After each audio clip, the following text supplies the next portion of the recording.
We will be discussing first about the coronary arteries.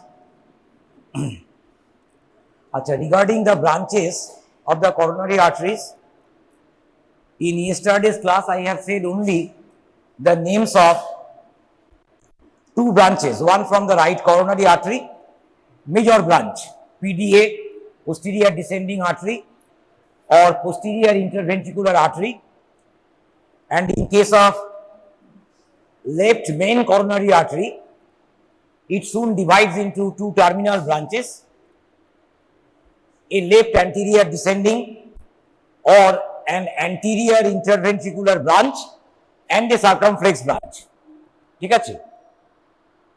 Besides these three branches, posterior interventricular artery, anterior interventricular artery, the circumflex artery, I have not said about any other branches of the coronary arteries, but these two coronary arteries will be supplying so much of the heart tissue, therefore it must be having branches.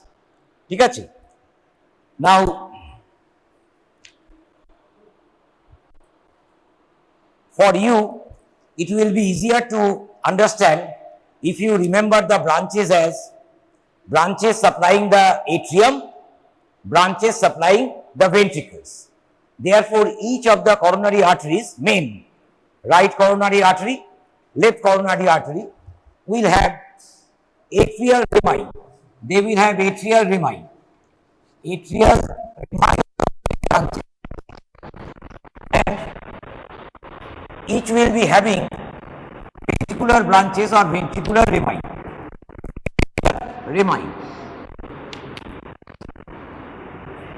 For right coronary artery, for RCA, right coronary artery, there will be many such atrial branches supplying the right atrium. It is for the right heart. Over the heart surface you have seen the profile of the right atrium. There is so much of the right atrial tissue needs nutrition and oxygen. So much of the right atrium needs branches for its nutrition and oxygen, and such branches will be derived, no doubt, from the right coronary artery, which is meant for the right heart. Now, which of these branches you need to know the name? So, one such branch is very important from the right coronary artery, atrial ramus. I think you have read something about the coronary arteries. Since yesterday there is a class on the coronary arteries, there is class on heart. So can you tell me the name of that branch from the right coronary artery? A very important branch is there which courses towards the right atrium and will be supplying a very important tissue housed in the right atrium.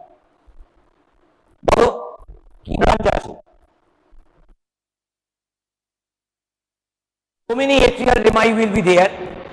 তুমি বইয়ে ছবি দেখবে, বুঝেছো? বইয়ে ছবি আছে, right কর্নারি artery এইভাবে দেখানো আছে।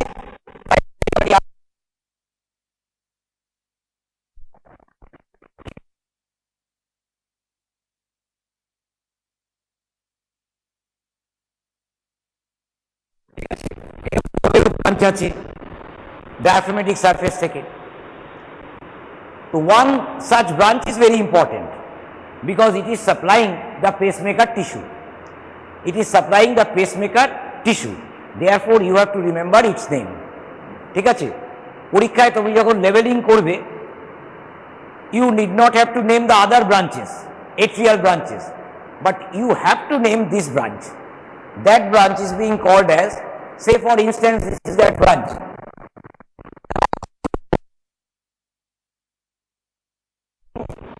Right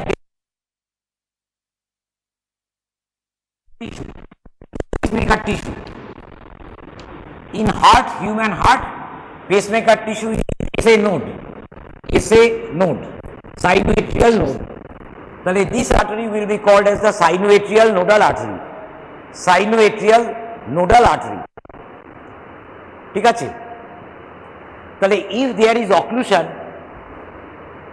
in the right coronary artery near its origin, sinoatrial node will suffer from nutrition and oxygen.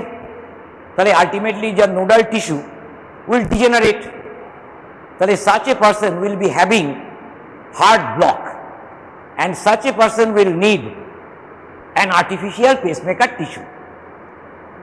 ঠিক আছে, তাহলে coronary artery ischemia, coronary artery occlusion, ঠিক আছে, can lead to so many types of cardiac arrhythmia.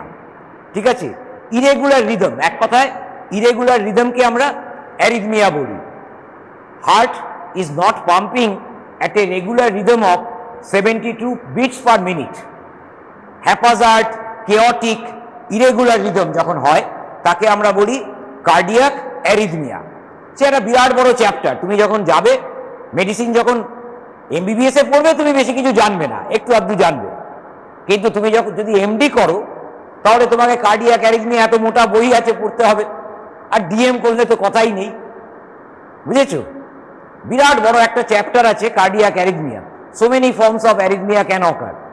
তাহলে এইরকম একটা very important arrhythmic condition হচ্ছে heart block. ঠিক আছে, তাহলে that can rise if the sinoatrial nodal artery underwent occlusion. ঠিক আছে, তাহলে এটা দিয়ে যদি ব্লাড ফ্লো না করে, sinoatrial node is bound to degenerate leading to complete heart block. ঠিক আছে, তাহলে এই ব্রাঞ্চের নামটা মনে রাখতে হবে। The next important branch is here. Here মানে এটা কোন জায়গা? crux of the heart. This is the crux of the heart. It is on the diaphragmatic surface. ঠিক আছে, at this point the PDA is leaving the right coronary artery. At the crux of the heart usually we find a loop involving the right coronary artery parent trunk. ওখানে একটু ভেতরে ঢুকে যায়, হার্টের যে গ্রুপটা আছে করোনারি সালকাস ভেতরে ঢুকে এরকম একটা ইউ লুপ তৈরি করে। From the summit of that loop an artery will leave. ঠিক আছে, from the summit of this loop an artery will leave and will enter the atrial right atrial tissue. What for? It is leaving the loop and entering the right atrial tissue. All the atrial branches will be entering the atrial tissue, no doubt about that, to supply the atrial myocardium. ঠিক আছে, this branch likewise it is an atrial ramus, it is entering the right atrial tissue, but this branch is very important because it is the AV nodal ramus. তাহলে atrioventricular node is being supplied from this branch including the His bundle. ঠিক আছে, AV bundle যেটা আছে that will also be supplied by this branch. তাহলে এই ব্রাঞ্চটাকে আমরা কি বলবো? This is being called as the AV nodal branch.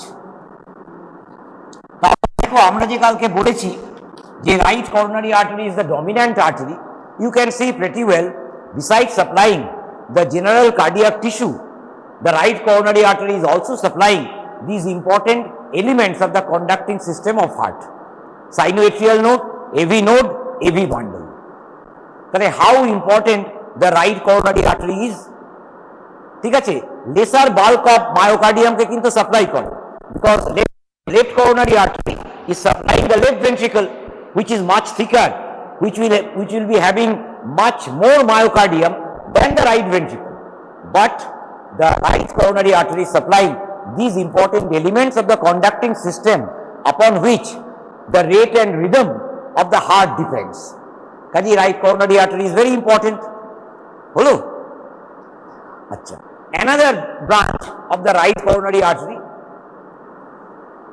you have to remember, besides the PDA, posterior descending artery, posterior interventricular ramusটা ছাড়া আর একটা ব্রাঞ্চের কথা মনে রাখতে হবে। কেন? It has got historical importance, আর কিন্তু কিচ্ছু নেই। This branch has got historical importance.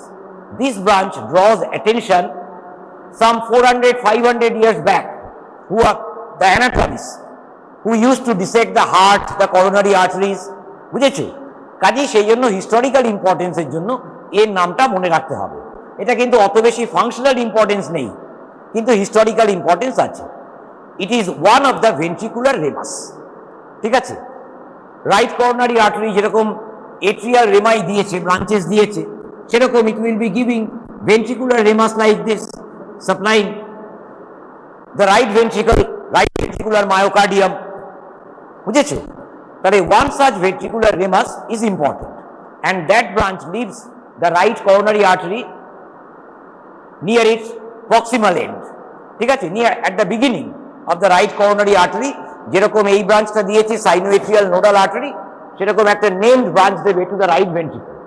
Now this branch is being called as the right conus artery, right venous artery, right venous artery. A similar branch from the left anterior descending, মানে anterior interventricular branch of the left coronary artery, ঠিক আছে? will proceed from the left and will anastomose with this. এদিক থেকে আর একটা branch, ধরো এরকম ভাবে anterior descending টা নামছে, এখান থেকে একটা ব্রাঞ্চ আসবে, এটার নাম কি? Left conus artery. It is from the left coronary anterior interventricular branch. So the two coronary arteries, these two branches are anastomosing, where just below the root of the pulmonary trunk. বুঝেছো? That part of the right ventricle has got a name. Can you tell me the name? কালকে heart পড়িয়েছে স্যারেরা, বলো। স্যারেরা ভুলে যেতে পারে, কিন্তু নাই বলতে পারে, বলো। Outflow tract of the right ventricle কি নাম? ইনফান্ডিবুলাম। এটা স্যারেরা বলেছে, আই থিঙ্ক, বুঝেছো? ইনফান্ডিবুলাম মানে কি? ইনফান্ডিবুলাম কথাটা যেখানেই তুমি ইনফান্ডিবুলাম পাবে, আর কোথায় পেয়েছো বলো? খুব ইম্পর্টেন্ট একটা স্ট্রাকচারে ইনফান্ডিবুলাম পেয়েছো। Where?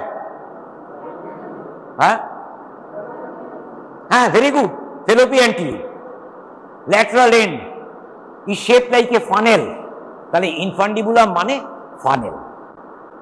Now this infundibulum of the right ventricle is its outflow tract and it is shaped like an inverted funnel. কিরকম দেখতে infundibulum of the right ventricle? It lies at the top of the right ventricle. It is like an inverted funnel.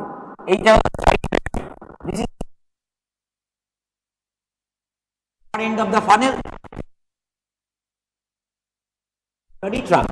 This is the pulmonary trunk, ঠিক আছে? এটা pulmonary trunk, তাহলে this is the infundibulum, ঠিক আছে? তাহলে এই ইনফান্ডিবুলামটা অনেকটা দেখতে একটা ট্রানকেটেড কোণের মতো, সেই জন্য এটাকে আমরা কি বলি? It has got another name. Since it leads to an artery, it is being called as the conus arteriosus. বুঝেছো? তাহলে প্রত্যেকটা নাম যে দেয়া হচ্ছে, কোনাস ব্রাঞ্চ, মনে রাখতে গেলে কিন্তু তোমাকে একটু পেছনে ফিরতে হবে, নইলে তুমি জীবনে কোনোদিন মনে রাখতে পারবে না। অ্যানাটমিতে তো নামের বাহার রে ভাই। ধরো তোমাদের প্রত্যেকের একটা করে নাম আছে, তা তোমাকে যদি আমি মনে করতে চাই অনেকদিন, 10 বছর পরে, তাহলে এই যে ছেলেটি বসে আছে, একটা সুন্দর স্পেক্স, কালো গেঞ্জি পরে, আচ্ছা, কালো গেঞ্জিটা মনে না রাখলেও চলবে। যখন অল্প বয়স ছিল, 18, 19, 20, তখন ওর গালে বেশ একটা সুন্দর কালো বেয়ার্ড ছিল, এইভাবে আমি মনে রাখবার চেষ্টা করবো তো, আদারওয়াইজ ওর নাম কি করে মনে করবো 10 বছর পরে? আদৌ যদি আমি তো এখনই নাম জানি না, কথার কথা বলছি। তাহলে এইটা হচ্ছে মজা, তোমাকে কোনাস ব্রাঞ্চ মনে রাখতে গেলে কিন্তু কোনাস আর্টেরিওসাস জানতে হবে। তাহলে in front of the conus arteriosus we find anastomosis between the right and left conus artery. Right conus artery is from the right coronary artery, left conus artery from the left anterior descending branch, or anterior interventricular branch of the left coronary. এবার এই অ্যানাস্টোমোসিসটা, it is like a ring in front of the conus arteriosus, সেই জন্য এর আর একটা নাম আছে, একে বলে annulus of ভিউ সেন্স। এখানে যখন এসছে অ্যানাস্টোমোসিসের কথা, তাহলে আমি বলে দিই, নাহলে ভুলে যাবো বলতে বলতে। তাহলে উই আর ফাইন্ডিং মোসিস নিয়ে যখন কথা আসছে, তাহলে এখানে একটা ইম্পর্টেন্ট জিনিস আছে, এটা তোমাকে পরীক্ষায় জিজ্ঞেস করবে, পরীক্ষায় আসলে, থিওরি পেপারে আসলেও লিখতেই হবে। আর আমরা ভাইবা টেবলে হার্ট নিয়ে তোমাকে জিজ্ঞেস করতে পারি। Coronary arteries are the arteries meant for the most important vital organ of human, the heart. Therefore, you may be asked, coronary arteries, are they end arteries or not? But to answer that, you need to know what are really the end arteries, what special qualities the end arteries have. ঠিক আছে, আর কোথায় কোথায় আমি and arteries পেতে পারি, that is very important from clinical point of view. ভীষণ important কিন্তু end arteries কথাটা জানা। কোথায় পাবে? Search for this term in general anatomy book, অন্য জায়গায় কিন্তু পাবে না। যদি না পাও, তুমি এক্ষুনি কি করতে পারো, তোমার তো গুগল সার্চ আছে, ঠিক আছে, এন্ড আর্টারিজ মারলে what are really the end arteries, Google সার্চে চলে আসবে এন্ড আর্টারিজ। এখন তো কোনো ব্যাপারই না, এখন তো মুঠোফোনে তো সব জিনিস দেখা যায়, বুঝেছো? তাহলে এন্ড আর্টারিজ জানতে হবে। তাহলে তোমাকে জিজ্ঞেস করবে coronary arteries are they end arteries or not, ঠিক আছে? করোনারি আর্টারিজ, এখানে তোমাকে বেশ কয়েকটা কথা বলতে হবে। করোনারি আর্টারিজ প্রথম কি বলবে, coronary arteries anatomically are not end arteries. তাহলে anatomically they are not end arteries, এটা প্রথম কথা। coronary arteries they are not end arteries anatomically। তাহলে anatomically they are not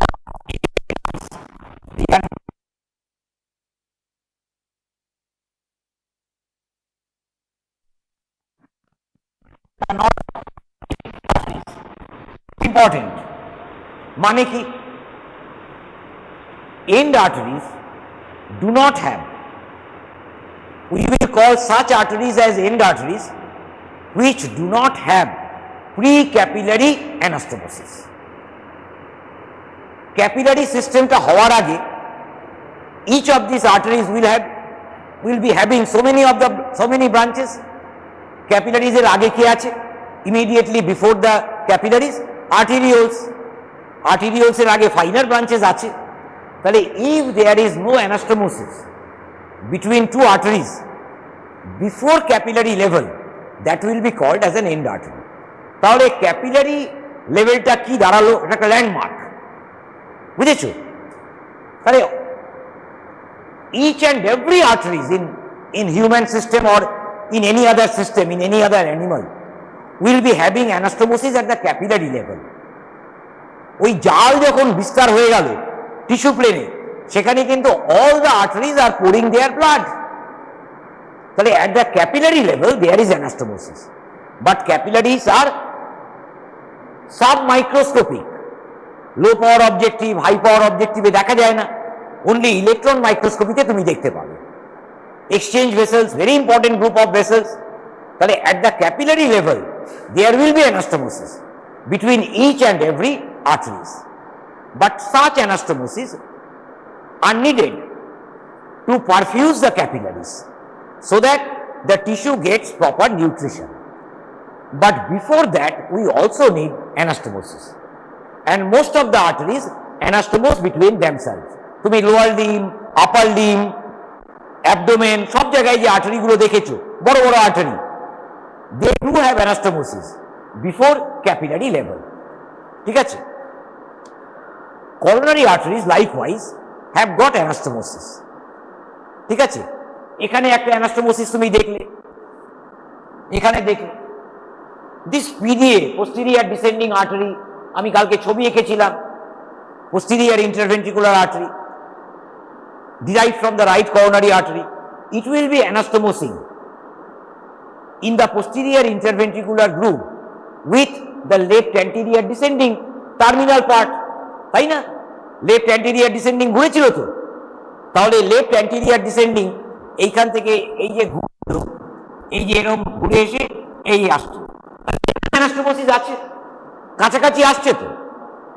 likewise there is anastomosis, every chance of anastomosis between the main trunk of right coronary artery and the circumflex branch in the coronary sulcus, the two are approaching each other, ঠিক আছে। তাহলে before capillary level anatomically there are anastomosis between the coronary artery branches, তাহলে coronary arteries are not end arteries anatomically, but functionally they work as end arteries. তাহলে এই anastomosis আছে, কিন্তু এই anastomosis কিন্তু কাজে দেবে না if there is occlusion of either of the branches, বুঝেছো? এইটা মাথায় রাখতে হবে।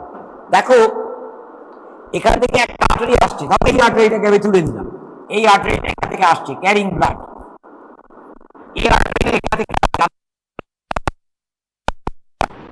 the anastomose, ধরো অ্যানাস্টোমোটিক একটা চ্যানেল আছে, this is the anastomotic channel, this is the anastomotic channel, ঠিক আছে। In normal circumstances these anastomotic channels remain closed, ওরা কিন্তু ফাংশন করে না, these anastomotic channels they remain closed, কেন? Because heart needs so much of oxygen and so much of nutrients from their vessels, কাজে এই যে ভেসেলটা, এটা যে রাইট ভেন্ট্রিকুলার টিস্যুকে দেয়, সব রক্ত শেষ হয়ে যায়, এখানের জন্য এই অ্যানাস্টোমোটিক চ্যানেলের জন্য কোনো রক্ত পড়ে থাকে না, বুঝেছো? all the blood in the different branches which anastomose will be drained out by the cardiac tissue তো সবসময় রক্তের দরকার, বুঝেছো? কাজে অ্যানাস্টোমোটিক চ্যানেলস যে আছে, those channels receive very little blood, ওকে। তাহলে if there is block of this artery, ধরো এটার ব্লক হয়ে গেছে, এখানে একটা এই জায়গাটা ব্লক হয়ে গেল, তাহলে if the anastomosis remains patent in life, যদি লাইফে এটা পেটেন্ট থাকে, তাহলে this part of the artery, এই যে পার্টটা, it will get blood here, তাহলে এখান থেকে যদি ব্লাড পায়, এই জায়গার myocardium will be perfused with blood, আর এখানে তো ব্লাড আছে, তাহলে কোনো ঝামেলা নেই। That is why we find anastomosis everywhere. আমরা অ্যানাস্টোমোসিস কেন পাই? So that proximal to the block, distal to the block, the tissue doesn't suffer any damage, সেই জন্য অ্যানাস্টোমোসিসটা দেওয়া আছে। But in case of heart, the anastomotic channel serve no purpose in life, therefore such anastomotic channels are non-functional, functional নয়। therefore if there is block of any of the branches of the coronary arteries, there will be death initially, there will be some damage of the cardiac myocardium, and if blood supply will not be there, is not restored, that part will undergo necrosis and death. তাহলে initially আমরা কি বলবো? there will be result of ischemia, the myocardium will be suffering ischemia, তার জন্য signs and symptoms হবে, ECG changes হবে, finally there will be infarction, ঠিক আছে, permanent loss of the myocardium over there। তাহলে একটা বড়সড় আর্টারি যদি ব্লক হয়, তাহলে বুঝতে পারছো how much of the myocardium we will be losing from function, কাজে তার ফল কি হবে? হার্ট ফেলিওর হবে আলটিমেটলি, যদি তুমি মরে না যাও, ঠিক আছে। তাহলে coronary arteries they behave as functional end arteries, এই কথাটা মনে রাখতে হবে।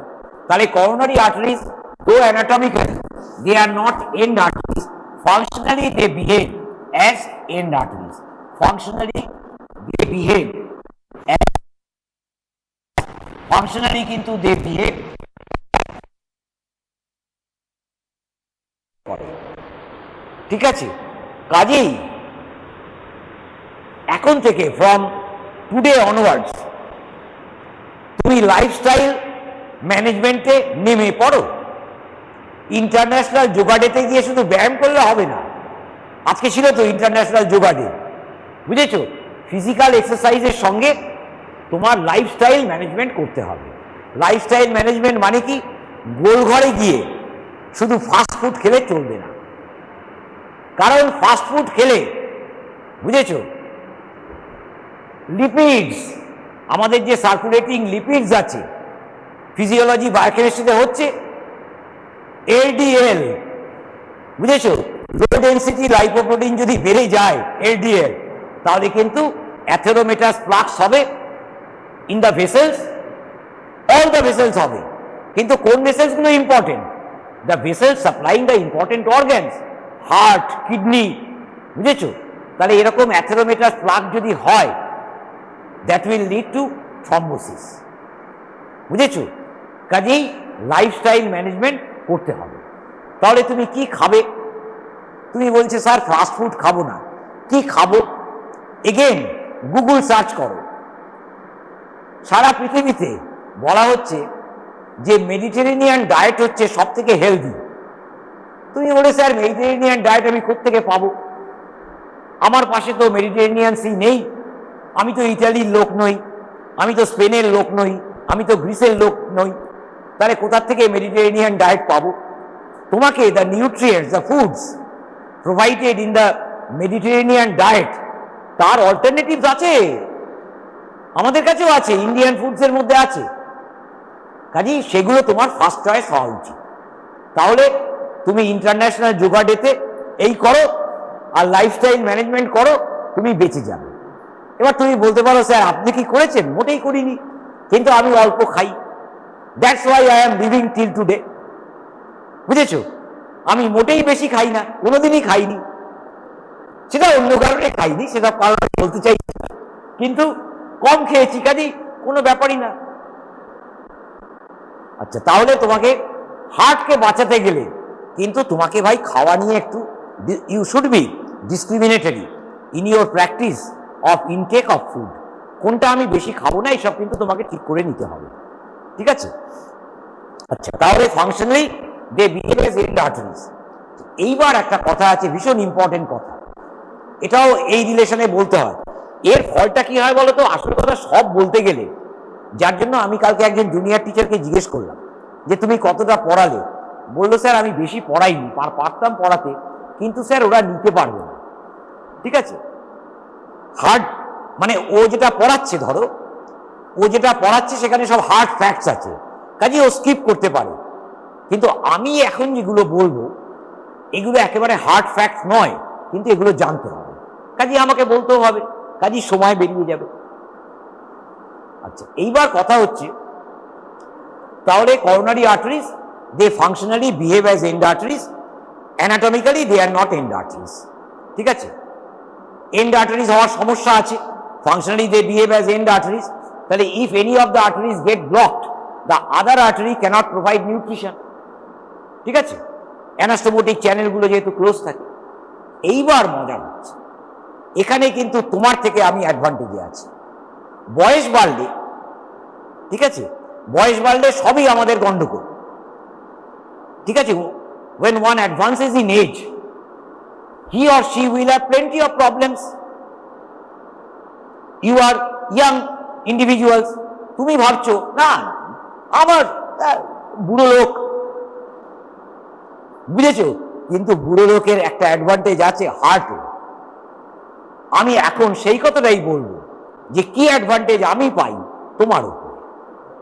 আমি ধরো ফ্রম নাও অন আমি ঠিক করলাম every alternate day I will take egg roll, chicken roll from this Golghar. আমার কিন্তু হার্ট অ্যাটাক হলেও আমি বেঁচে যাব, বুঝেছো? তার কারণ আমার কোল্যাটারাল চ্যানেলসগুলো ওপেন করে গেছে। এই যে চ্যানেল, কোল্যাটারাল চ্যানেল, এই যে চ্যানেলটা, এটা ওপেন আপ করে as one advances in age. তার কারণ as one advances in age, senility affects each and every human organ. Senility affects the arteries. তুমি যতই লাইফস্টাইল ম্যানেজমেন্ট করো, আরে ভাই একেবারে ফ্যাট ফ্রি ডায়েট কি খাওয়া যায়? যারা ভেগান আছে, ভেগান বলা ঠিক হবে না, যারা ভেজিটেরিয়ান আছে, ঠিক আছে, তারা মাছ মাংস খায় না, দুধ খায়, তো দুধ খায়, ঘি খায়, মাখন খায়, ডেয়ারি প্রোডাক্টস খায়। তাহলে atherosclerosis will affect all the arteries. Atherosclerosis, ঠিক আছে, lipid deposits, lipid will get deposited along the course of each and every artery. তাহলে as one advances in age beyond 40, all the arteries are getting lesser and lesser amounts of blood. তোমার যতটা blood flow করে, আমার কিন্তু flow প্যাটার্নটা সেরকম নয়। আমার চ্যানেলস গুলো ন্যারো হয়ে গেছে, লুমেন গুলো ন্যারো হয়ে গেছে। They do not allow plenty of blood. Since the channels do not allow plenty of blood, so that the tissue doesn't suffer from nutritional deficit, oxygen deficit, these channels will open up. তাহলে আমার ক্ষেত্রে কিন্তু channel open up হয়ে রয়েছে। তাহলে collateral circulation will be there in old age. Therefore, if I suffer a cardiac attack, chances of my survival is more than you. 35, 40, 45, 50, sudden occlusion of a coronary artery হলে chance of mortality, কাছাকাছি যদি হাসপাতাল না থাকে, বুঝেছো? কথার কথা বলছি, এই শান্তিনিকেতন মেডিকেল কলেজেই তুমি আছো, গড ফরবিড, তোমার তো আস্তে আস্তে তুমি বয়সে পারবে। এবার এখানে যে ইয়াং ডাক্তার যারা আছে, হঠাৎ করে যদি তাদের হার্ট অ্যাটাক হয়, every chance of getting the signal from heaven, এসো বাবা এসো, তুলে নেবে। তার কারণ in young age till 40, these collateral, these channels, they do not suffice, বুঝেছো? They do not provide any collateral circulation, বুঝেছো? তার কারণ ভালোই তো ব্লাড পাচ্ছে, কোলাটেরাল চ্যানেলস গুলো ক্লোজ থাকে, কিন্তু বিয়ন্ড 40 আস্তে আস্তে this collateral channels open up. তার মানে anatomical benefit, this are not end arteries আমি বলছি, তাহলে anatomical benefit of that we get in old age, not in youth. যার জন্য ফুটবল মাঠে মারা যায় প্লেয়ার, হঠাৎ করে কার্ডিয়াক অ্যারেস্ট হয়ে গেল, একেবারে স্পট ডেড। আমি যেরকম আমার আর্লি লাইফে দেখেছিলাম, তোমায় কালকে বলেছি, কিছু কিছু ছেলেকে, I have to pronounce death in the field in front of a huge crowd. যে আমি ভাবছি এক্ষুনি বুঝি মার খাবো, তার কারণ ওটা একটা বাচ্চা ছেলে মারা গেল। তাহলে রাইট করোনারি আর্টারি আমি বলে দিয়েছি। আর একটা ব্রাঞ্চের নাম বলি, এখানে যখন right coronary artery is turning back towards the diaphragmatic surface, ঠিক আছে, towards the inferior part of the coronary sulcus, ঠিক আছে, around the sharp inferior margin of the heart. inferior margin of the heart এর কি নাম বলো তো? আর একটা নাম বলতে পারবে? এই যে স্টার্নোকস্টাল সারফেস, এরকম ডায়াফ্রামেটিক সারফেস আছে, ইনফিরিয়ার মার্জিনটা যথেষ্ট শার্প, এর নাম হচ্ছে মার্গো অ্যাকিউটাস। মার্গো অ্যাকিউটাস, ঠিক আছে, ল্যাটিন মার্গো মানে border, acute border, sharp margin, inferior margin. তাহলে অ্যারাউন্ড দ্য ইনফিরিয়ার মার্জিন যেখানে টার্ন রাউন্ড করছে right coronary artery, it gives a named branch. এখান থেকে একটা নেমড ব্রাঞ্চ যাবে, ঠিক আছে, along the inferior margin, supplying the ventricular mass, কারণ দুদিকেই ভেন্ট্রিকল আছে, ডায়াফ্রামেটিক সারফেসেও ভেন্ট্রিকল, স্টার্নোকস্টাল সারফেসেও রাইট ভেন্ট্রিকল আছে। এর নাম কি? এর নাম হচ্ছে রাইট মার্জিনাল আর্টারি। বইয়ে দেখবে লেখা আছে ছবি দিয়ে, রাইট মার্জিনাল আর্টারি। তাহলে এই আর্টারিটার নাম রাইট মার্জিনাল। তাহলে এইরকম কিছু নেম ব্রাঞ্চেসের কথা মনে রাখতে হবে, কিন্তু এসেনশিয়ালি তোমাকে এইটা লিখতেই হবে যে each of the coronary arteries will be having atrial rami, ventricular rami, ঠিক আছে, রেমাস মানে ব্রাঞ্চ। আচ্ছা, এইবার তুমি বলবে স্যার আমি ব্রাঞ্চ লিখবো না রেমাই লিখবো? অবশ্যই রেমাই লিখবো, তার কারণ মাঝে মাঝে ল্যাটিন গ্রিক একটু দিতে হবে রে ভাই খাতায়। ল্যাটিন গ্রিক দিলে তোমার ওয়েট বাড়বে, ওয়েট, বুঝেছো? তুমি দেখো না আমাদের এখানে কাদের ওয়েট বাড়ে, ধরো আমি কোথাও বক্তৃতা দিতে উঠেছি, ঠিক আছে, এক্সটেম্পোর ওরেশন দিচ্ছি, সেখানে যদি একটা গীতার শ্লোক ইন সংস্কৃত বলতে পারি 2 লাইনও, বাস, বুঝেছো? কারণ সংস্কৃত তো বেশিরভাগ লোক জানে না। সব এইগুলো সব মাথায় রাখতে হয় রে ভাই। বাজারে তোমাকে তো, বাজারে তুমি চলছো, কাজেই বাজারের কথা সবসময় তোমাকে মাথায় রাখতে হবে। You should get applause from the examiner. কাজেই কেন তুমি রেমাই লিখবে না? এট্রিয়াল রেমাই, ভেন্ট্রিকুলার রেমাই লেখো, ল্যাটিন গ্রিক থেকেই তো এসছে ইংরেজি। কাজেই সবসময় ব্রাঞ্চেস লিখবে না, এগুলো ক্যারিজ ওয়েট। তার কারণ স্পাইনাল নার্ভ, ভেন্ট্রাল রেমাসকে ভেন্ট্রাল রেমাসই বলতে হয়, ওখানে কিন্তু কোনো ভেন্ট্রাল ব্রাঞ্চ বললে হবে না, ওখানে ভেন্ট্রাল রেমাসকে ভেন্ট্রাল রেমাসই বলতে হবে, ডরসাল রেমাসকে ডরসাল রেমাসই বলতে হবে, নো মার্সি। তুমি যদি বলো spinal nerve after exciting from the intervertebral foramen divides into a dorsal branch ventral, আমি খানিকটা নম্বর কেটে দেবো। ওখানে তোমাকে ল্যাটিন বা গ্রিক যেটা আছে রেমাস মানে যা, সেটা লিখতেই হবে, dorsal ramus ventral ramus, because that is the rule, বুঝেছো? হার্টের ক্ষেত্রে নম্বর কাটবো না, কিন্তু তাহলেও লিখবে। এবার left coronary artery, left coronary artery কি ব্রাঞ্চ তোমাকে জানতে হবে। Left coronary artery, left coronary artery left anterior descending circumflex branch তো তুমি জেনেইছো। এইবার আর একটা ব্রাঞ্চ তোমাকে জানতে হবে, এটা জানার ভীষণ প্রয়োজন আছে, আমি তোমাকে এক্ষুনি বলছি কেন। লেফট করোনারি আর্টারিটা তোমাকে আমি দেখিয়েছি, এইরকম এইরকম আসছে, এরকম ভাবে আসছে, এরকম ভাবে এসে প্রথমে এই লেফট অ্যান্টিরিয়ার ডিসেন্ডিং দিল, এই লেফট অ্যান্টিরিয়ার ডিসেন্ডিং এইখানে যাচ্ছে,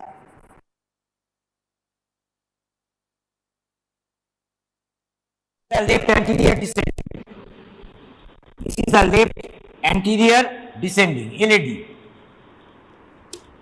Here we are finding another branch in the coronary sulcus. এইরকম ভাবে coronary sulcus. This is the circumflex artery. Left circumflex artery. Left circumflex artery. ঠিক আছে, এই ব্রাঞ্চটা exceptionally, not the usual practice of the left main coronary artery. Usually it divides into these two large branches, but exceptionally it may divide into 3 branches. বুঝেছো? 3টে ব্রাঞ্চে ভাগ হতে পারে। তাহলে since it is exceptional, it is considered as an anomaly. ঠিক আছে, anomaly or variation affecting the left coronary artery. ঠিক আছে, কি হবে? এই দুটো ব্রাঞ্চের মাঝখানে আরেকটা ব্রাঞ্চ এইরকম নেমে আসবে। ঠিক আছে, সরি আমি এখানে তাকালে হবে না, এটা পেছনে যাচ্ছে, এখানে যাচ্ছে, এখান থেকে আরেকটা ব্রাঞ্চ এইরকম ভাবে নামবে।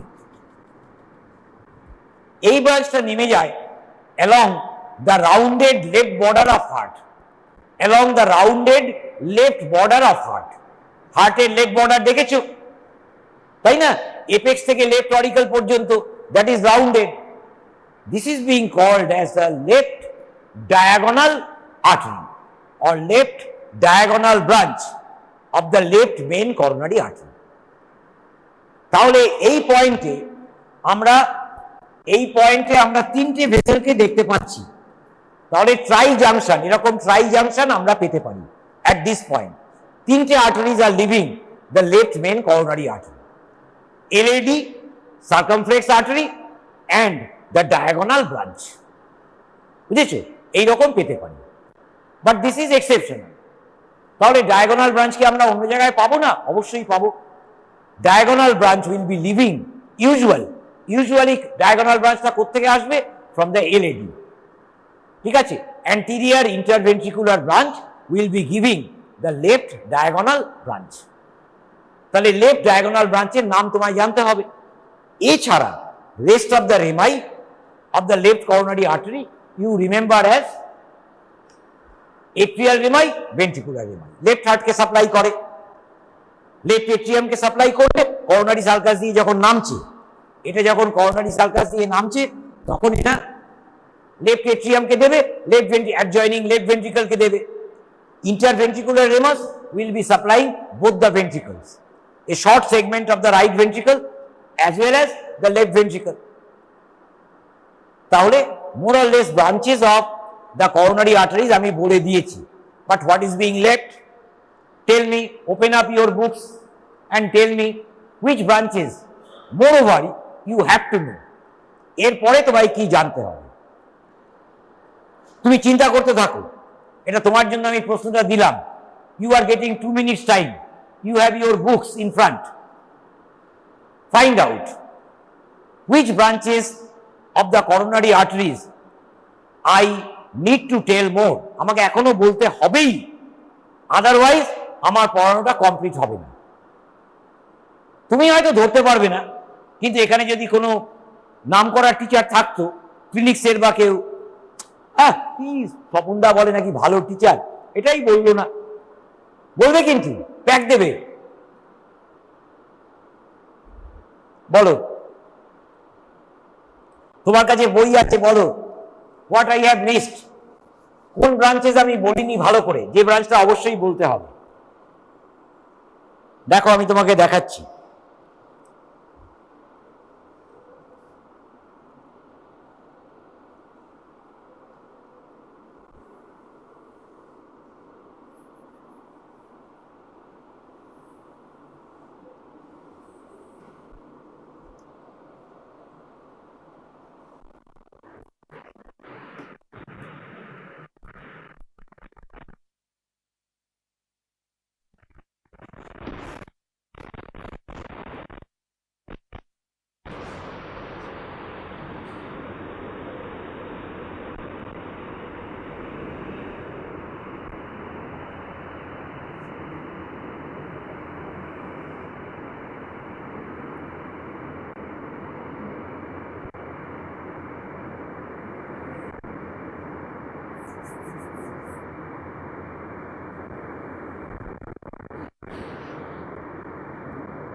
দেখেছো কি ছবি আঁকলাম হার্টের? এরকম ছবি দেখবে হার্টের, সিটি স্ক্যান এমআরআই এ সেকশনাল প্রোফাইল, বুঝেছো? সেকশনাল প্রোফাইল অফ দ্য ভেন্ট্রিকলস, এইরকম ছবি দেখতে পাবে। পৃথিবী অনেক এগিয়েছে ভাই, আমার সময়ের পৃথিবী নাই। এখন সেকশনাল অ্যানাটমি পড়তে হয়, এইরকম হার্টের ছবি তুমি দেখতে পাবে।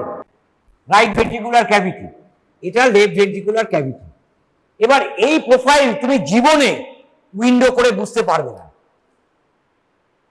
তুমি যে হার্টটা দেখেছো, ওই হার্টটাকেই যদি আমি সেকশন করি, তুমি you will be having this profile.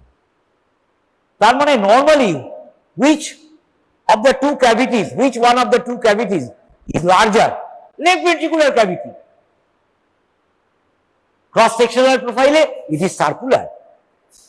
Right ventricular cavity it is crescentic. কিন্তু তুমি যখন উইন্ডো করে দেখছো না, তখন তোমার সম্পূর্ণ রিভার্স পারসেপশন হবে। রিভার্স পারসেপশন মানে ফলস পারসেপশন। তোমার মনে হবে রাইট ভেন্ট্রিকলটা খুব ভালো দেখা যায়, ওয়ালটা থিন, লেফট ভেন্ট্রিকলটা দেখতেই পাওয়া যায় না, ওয়াল থিক। তোমার মনে হবে দূর গোড়ার ডিম, সিস্টেমিক ব্লাড নিয়ে যার কারবার, তার তো ক্যাভিটি এইটুকু, মোটেই না। ক্রস সেকশন করলে বোঝা যায় right ventricular cavity, both the ventricles deal with same amount of blood, same quantity of blood দিয়ে ডিল করে, but the shape of the right ventricular cavity is crescentic in section. Shape of the left ventricular cavity is circular.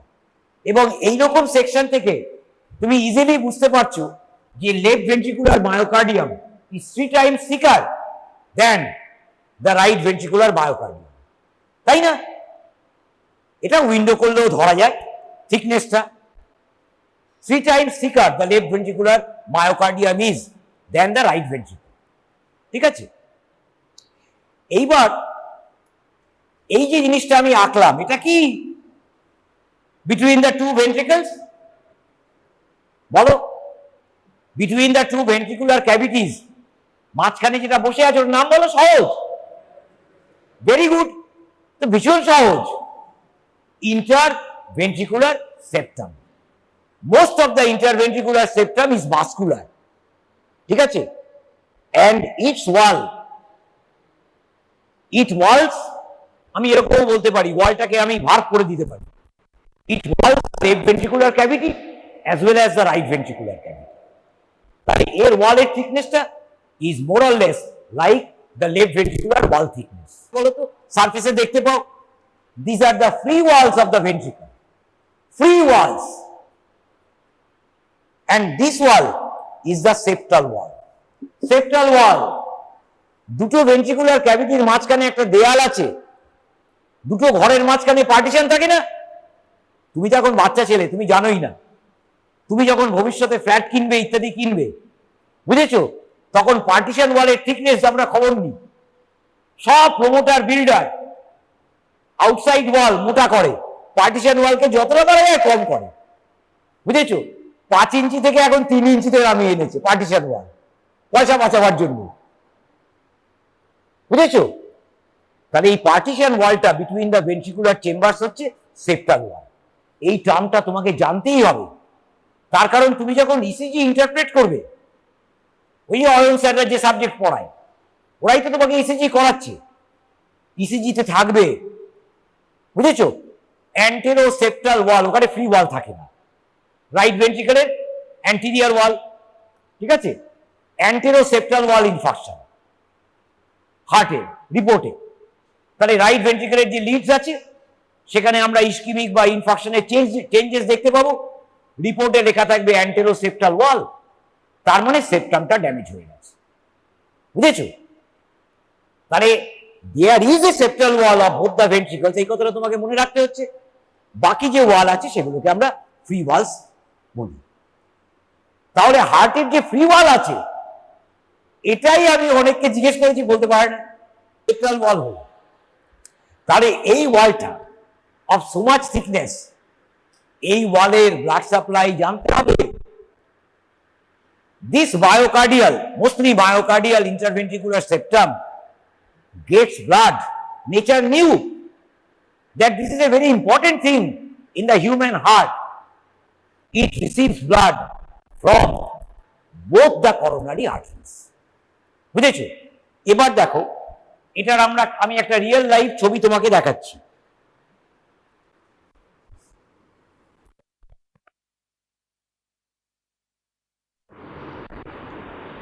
এটা হচ্ছে real life ছবি of the ventricular septum between the two ventricles, ঠিক আছে, 2 ডাইমেনশনে আমি তোমাকে দেখাচ্ছি। This is the vascular septum, this small segment is the membranous or fibrous septum. একটা ছোট্ট অংশ থাকে ভেন্ট্রিকুলার সেপ্টামে যেখানে আমরা মাসেল টিস্যু দেখতে পাই না, ফাইব্রাস ইন নেচার, ভীষণ important for you people. Yes, embryology যখন হার্ট হবে, তুমি চাও না চাও ভাই, সাবজেক্ট তোমাকে পড়তেই হবে, না পড়লে পরীক্ষায় লিখতে পারবে না। তার কারণ ভেন্ট্রিকুলার সেপ্টাল ডিফেক্ট, ভিএসডি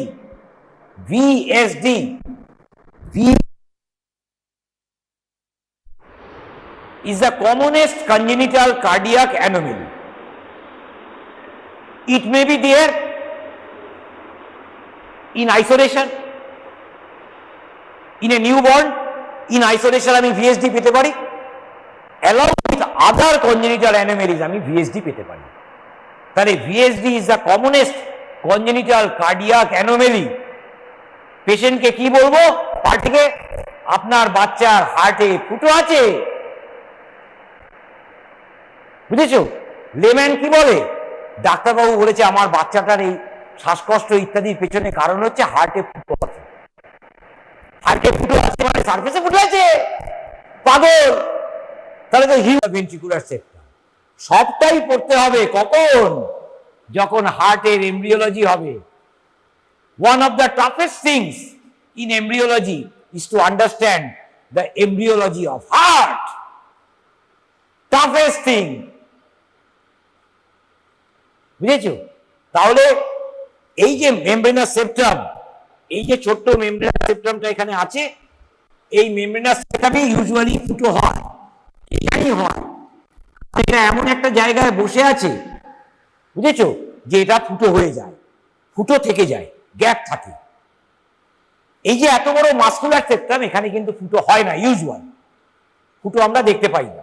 কোথায় সেপ্টামটা আছে? হার্টের ভেতরে। এই যে জায়গাটা, এই যে মার্জিনটা, এই মার্জিনটা আর এই মার্জিনটা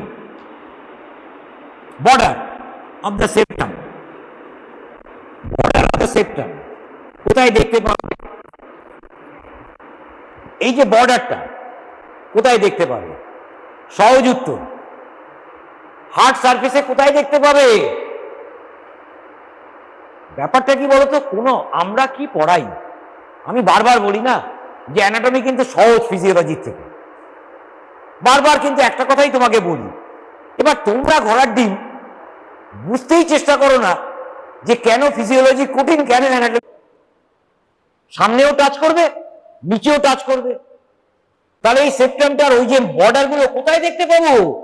অ্যান্টিরিয়র ইন্টারভেন্ট্রিকুলার গ্রুভের ফ্লোরে, পোস্টিরিয়র ইন্টারভেন্ট্রিকুলার গ্রুভের ফ্লোরে। হার্ট সার্ফেসে গ্রুভগুলোতে দেখতে পাচ্ছি, নাম কি? ইন্টারভেন্ট্রিকুলার গ্রুভ। বুঝেছো? তাহলে ওই ইন্টারভেন্ট্রিকুলার গ্রুভ দিয়ে আমি যদি স্ক্যালপেলের ব্লেডটা ঢুকিয়ে দিই, কোথায় যাবে? সেপ্টামে। গ্রুভ, পোস্টিরিয়র ইন্টারভেন্ট্রিকুলার গ্রুভে সেপ্টামটা লেগে থাকে সারফেসে, হার্ট সারফেসে। বুঝেছো? Diaphragmatic surface, sternocostal surface. মাঝখানের অংশটা free, between the right and left ventricle আছে, এই যে ছবিতে এঁকেছি। তাহলে এই যে এত বড় সেপ্টাম, এই সেপ্টামের যে মায়োকার্ডিয়াম, তাকে কে সাপ্লাই করে? আবার সহজ হয়ে যাবে, দেখো এক্ষুনি দেখো আমি কিরকম সহজ করব। এখানে কে আছে?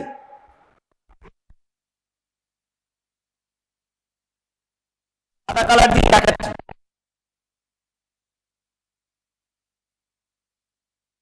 কে? Left anterior descending artery, anterior descending artery, anterior interventricular artery গ্রুপে থাকে না? এখানে কে আছে? পোস্টিরিয়র ইন্টারভেন্ট্রিকুলার আর্টারি গ্রুপে থাকে না?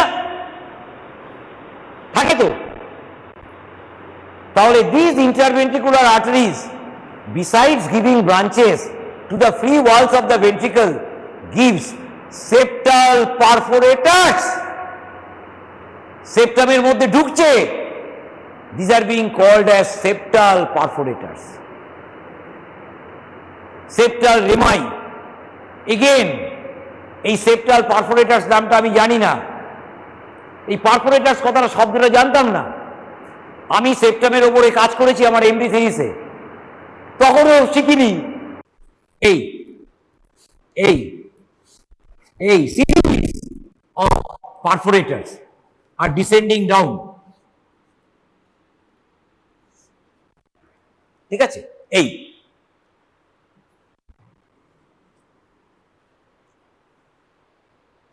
এই যে perforators, this are derived from anterior interventricular branch or left anterior descending. They will supply, তোমাকে জিজ্ঞেস করবে পরীক্ষায়, আসে পরীক্ষায় সব থিওরিতে আসে, anterior superior 2/3 of the septum, তুমি বলবে anterior superior 2/3 of the septum, এই জায়গা anterior superior 3rd of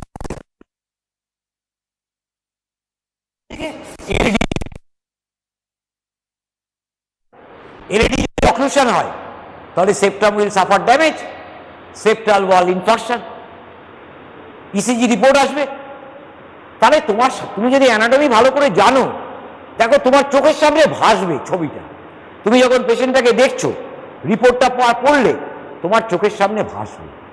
আর তুমি যদি কিছুই না পড়ো, তাহলে তোমার চোখের সামনে কিছুই ভাসবে না। Of left coronary artery, posterior inferior 1/3, এই যে এই জায়গাটা,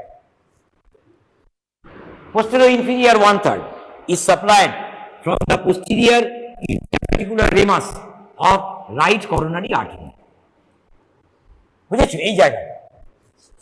তাহলে both the coronary arteries contribute to the arterial supply of the interventricular septum. তাহলে either of the two, দুটো ইন্টারভেন্ট্রিকুলার রেমাসের যে কোনো একটা যদি ব্লক হয় তাহলে সেপ্টাম উইল সাফার ড্যামেজ। বুঝেছো? এবার ইনফিরিয়ার ওয়াল ইনফাকশন, বুঝেছো, যদি হয় তাহলে তার সঙ্গে কি পাবো? ইনফিরিয়ার পার্ট অফ দ্য সেপ্টামের ইনফাকশন পাবো অ্যাডজয়নিং। বুঝেছো? স্টার্নোকস্টাল সারফেসে ইনফাকশন, অ্যান্টেরিয়ার ওয়াল ইনফাকশন, তার সঙ্গে আমি কি পেতে পারি? Along with that antero superior part of the সেপ্টামে ইনফাকশন পাবো। বুঝেছো? হার্ট তো খুব ইম্পর্টেন্ট অর্গান, কাজে অ্যানাটমি ফিজিওলজিতে যদি পড়ো, আমি পরীক্ষার জন্য বলছি না রে বাবা, তুমি যখন হার্টটা পড়বে এইভাবে পড়ো, পরীক্ষার জন্য তো অন্যভাবে প্রিপেয়ার করতে হয়। পরীক্ষার জন্য প্রিপারেশনটা সম্পূর্ণ অন্যরকম, কিন্তু যখন তুমি ক্লাসের সঙ্গে পড়ছো তখন তুমি একটা কম্প্রিহেন্সিভ পড়ো। তাহলে অ্যাটলিস্ট তার জন্য যদি তোমার 1 ঘন্টা বেশি সময় দিতে হয়, গোল ঘরে 1 ঘন্টা কম সময় দিতে হয়, সেটাই করতে হবে। ঠিক আছে? তাহলে দ্যাট ইজ মোরাললেস করোনারি আর্টারিজ। তাহলে হোপফুলি আমি মোরাললেস ইম্পর্টেন্ট জায়গা কভার করতে পেরেছি। তাহলে অন্য টপিক আর বলা হলো না। রেগুলেশন একটু মনে করিয়ে দিচ্ছি, কয়েকদিন হলো তো, বেশ গত সপ্তাহে আমার নেওয়ার কথা ছিল, বাট আই ওয়াজ ইল। পড়াচ্ছি, it is very conceptual, philosophical, তাত্ত্বিক ব্যাপার। না পড়লে কিন্তু হবে না, এখনই যদি না দেখে রাখো। ইউ ক্যানট ট্যালি, কারণ পার্কের বই খুলে দেখবে, এছাড়া কোনো স্ট্যান্ডার্ড বুক নেই যে সমুদ্র সাঁতরাবে। আমি যদি বলে দিই তাহলে আমার কথাগুলোকে অবলম্বন করে ভেসে থাকতে পারবে, আদারওয়াইজ ডুবে যাবে। তো what I am telling, the second part is interventional or experimental epidemiology. In the first part, this observational study was again divided into two. One is descriptive and another is analytic. In descriptive study, we formulate the hypothesis. Descriptive epidemiology, we just formulate the hypothesis. And last day I have told you, hypothesis means something which is not thesis, hypo, less than thesis. It may be true or it may not be true. Whether it can be accepted or it can be rejected. How do you know this hypothesis can be accepted or rejected? By analytic epidemiological tests. So in analytical epidemiological test, we test this hypothesis, whether it can be accepted or it can be rejected. আমি বারবার করে কথাগুলো বলছি এই জন্যই। Now this analytic epidemiological study is done in two ways.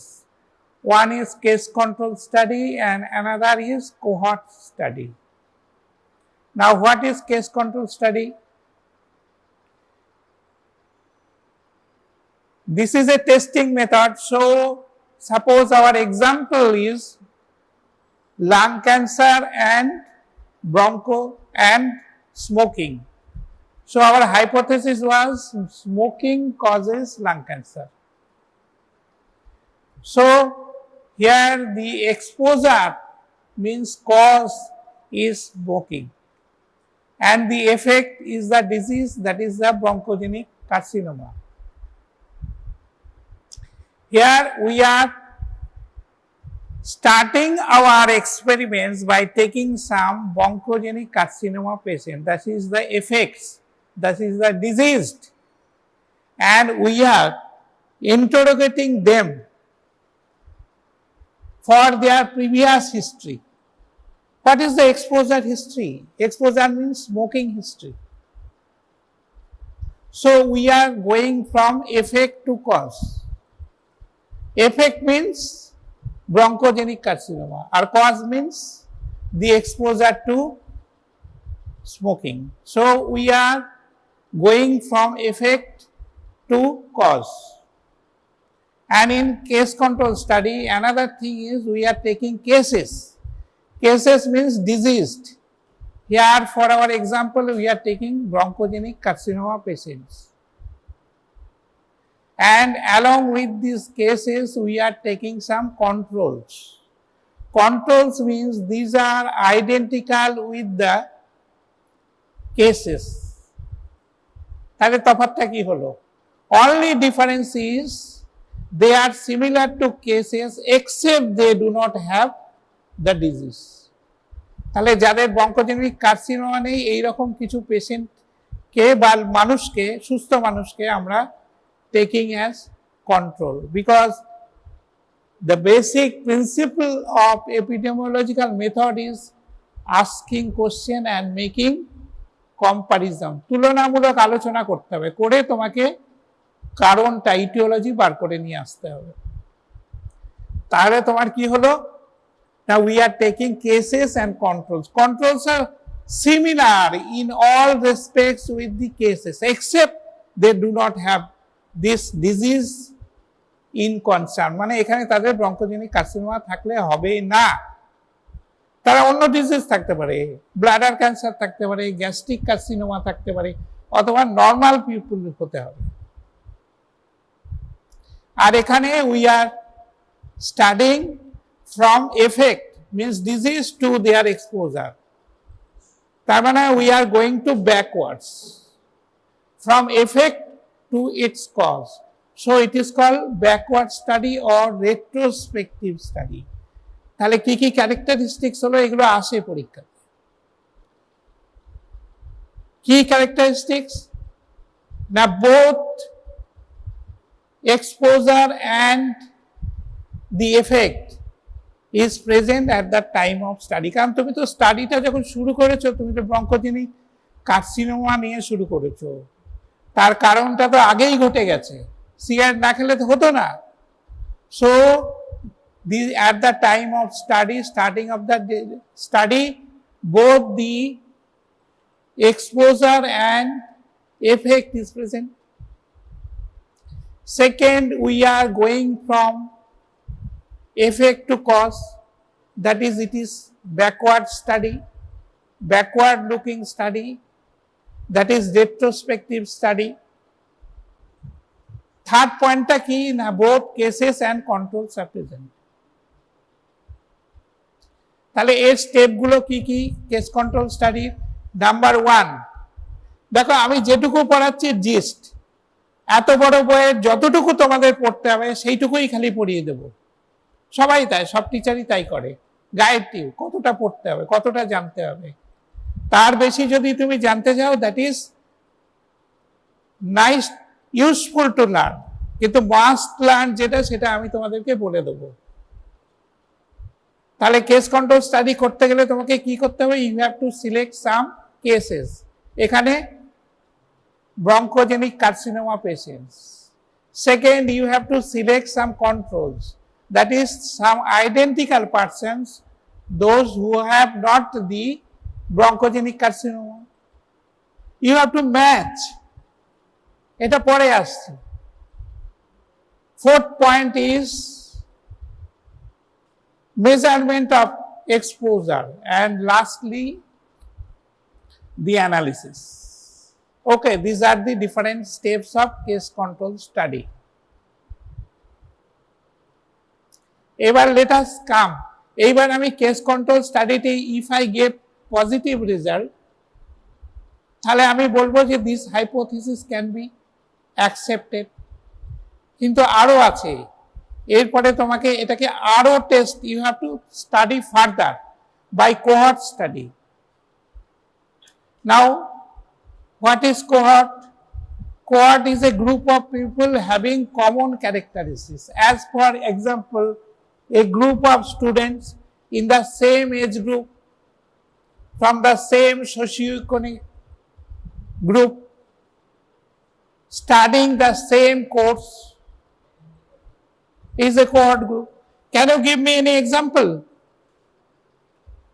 students of same socioeconomic group,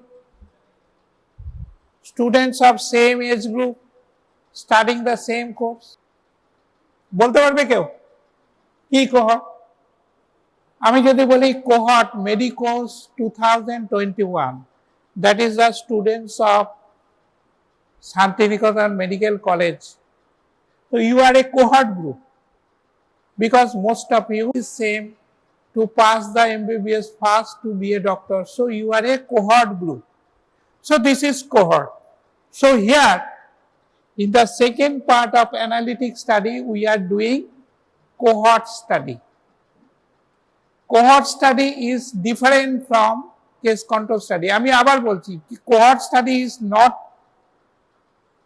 firstly done in analytic epidemiology. Why? Because it is time consuming, it is expensive. তাহলে আমি যদি কেস কন্ট্রোল স্টাডিতে কোনো positive result pi, then I will do cohort study, because again I am saying it is expensive, it is time consuming. Other difficulties are there that will be discussed later on. The cohort study কি করা হয়? A group of people who are exposed to smoking are taken. তাহলে এরা cohort, because by definition cohort means a group of people having common characteristics or exposed to a common factor. So here the common factors are the smoking, but yet no disease has occurred, but some students are still talking. এরকম কথা বলো কিনা এটা জানবার জন্য আমি তোমাদের পড়ানো হয়েছে অন্য সাবজেক্টে, এরকম দু একটা প্রশ্ন করব কিন্তু। Period of time 30 years, 40 years, 50 years observe করবো, ফলো আপ করবো, কি দেখবো যে এই স্মোকারদের মধ্যে কতজনের লাং ক্যান্সার ডেভেলপ করে, how many of them developed lung cancer. তার বেসিক ডিফারেন্সটা বোঝো, এই ডিফারেন্সটা কিন্তু আসে যে what is the difference between case control study and cohort study. In case control study we start with the disease and we going back to the exposure history, and here we take the exposed person and looking forward how many of them develop the disease. Second, in case control study we go from disease to cause. In cohort study we go from cause to effect. And third point,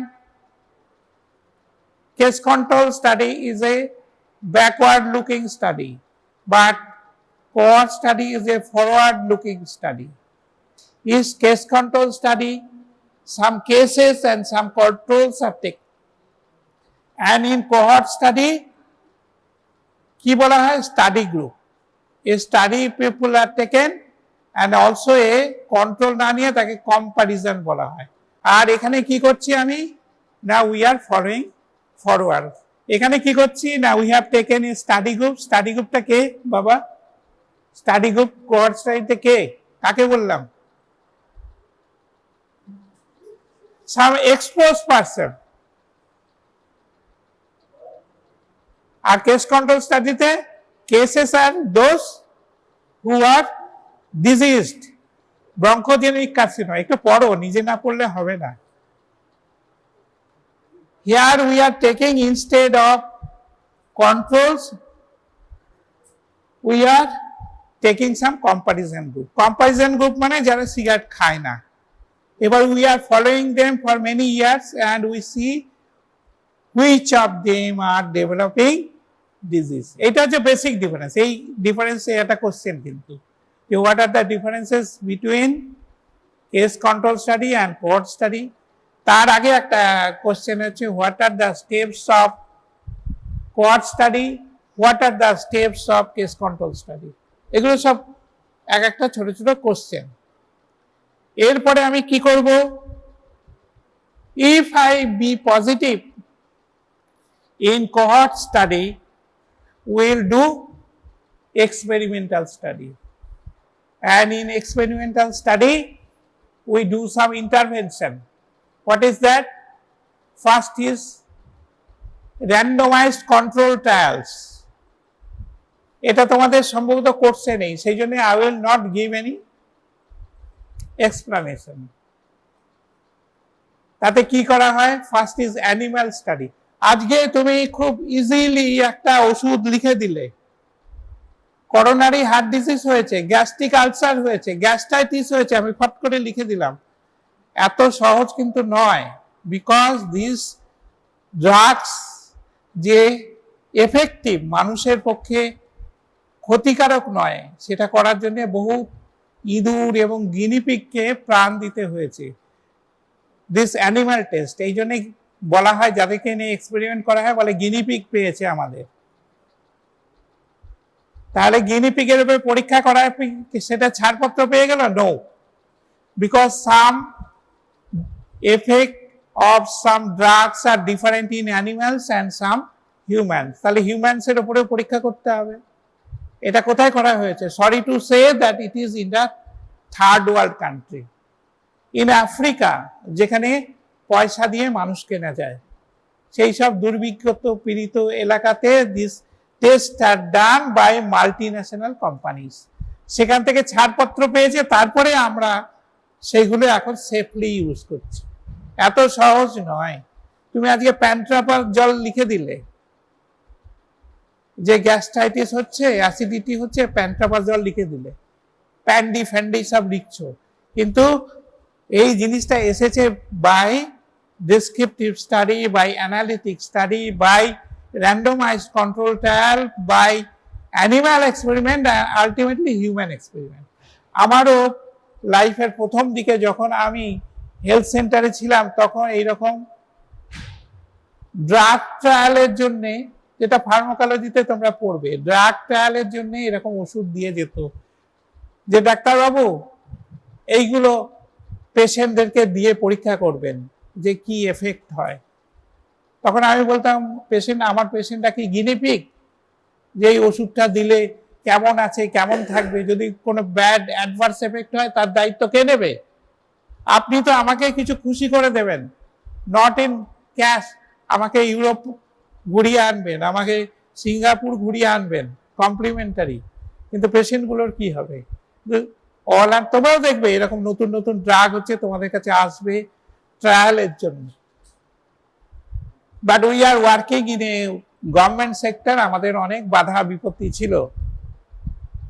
এমনকি আমি যখন infectious disease হসপিটালের প্রধান ছিলাম, তখনও আমার কাছে বহুত ওষুধ আসতো যে ডায়রিয়া পেশেন্টদের উপরে দেয়া হোক,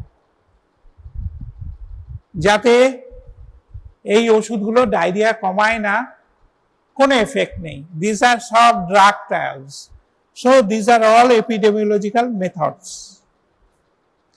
এইবার আমরা আসব যে অ্যাসোসিয়েশন অ্যান্ড কজাল রিলেশন, দুটো জিনিসের মধ্যে সম্পর্ক। সামবডি ইজ হামিং, একটু শোনো, আর বেশি সময় নেই।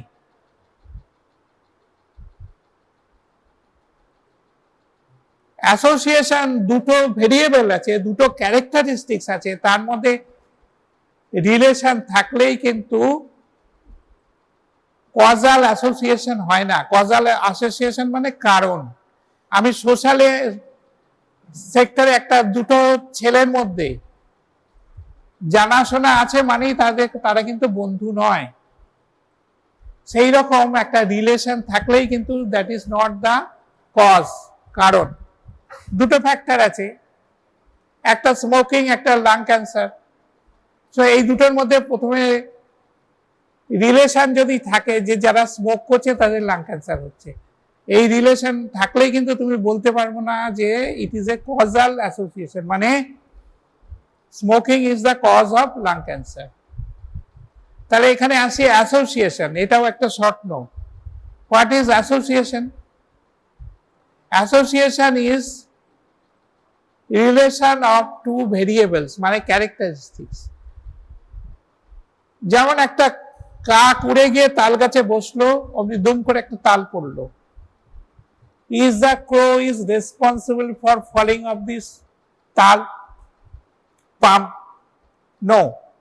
পামের মোটাটা নরম হয়ে গেছে, কাক আসে এসে বসাতে ওটা পড়ে গেল। এই কথাটাকে বাংলায় বলে কাকতালীয়। তাহলে এই অ্যাসোসিয়েশন হচ্ছে তিন রকম। One is spurious association. Spurious association means the relation between two factors is artifactual. কে বলতে পারে artifactual মানে? What is artifactual?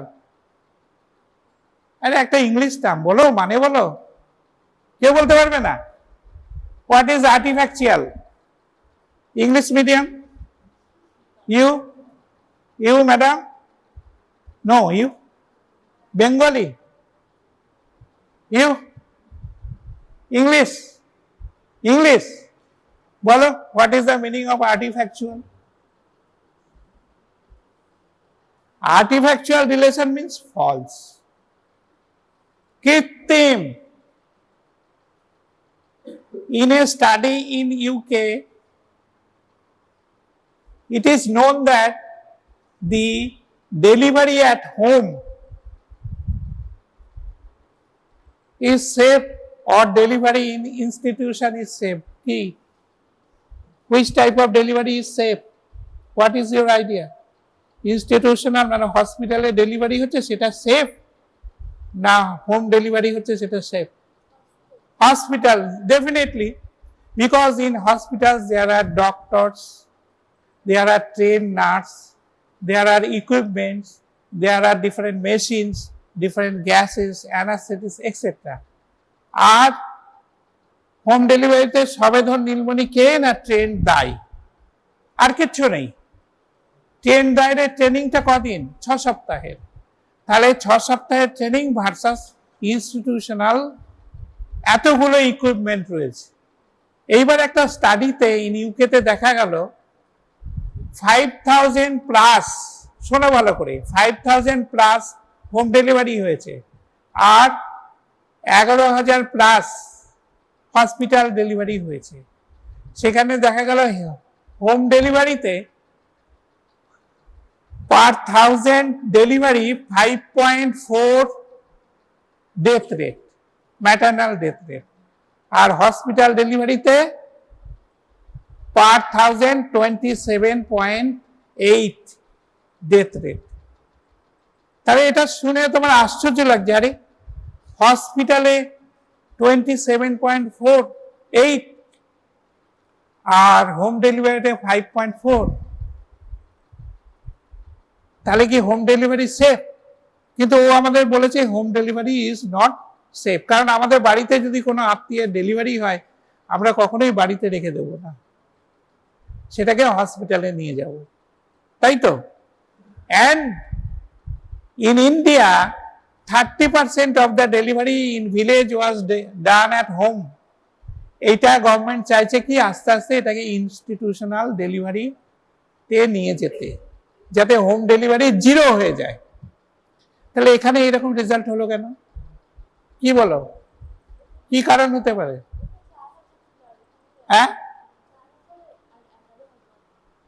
5000 আর 11000, তাতে কি হয়েছে? 5000-এ 5.4 আর 11000-এ 20, রেট তো একই। তোমাকে তো আমি তো বলে দিয়েছি পার 1000 ডেলিভারি বলছি, তো সংখ্যাটা তো অ্যাবসলিউট সংখ্যা। তো কি মনে হতে পারে, কি হতে পারে,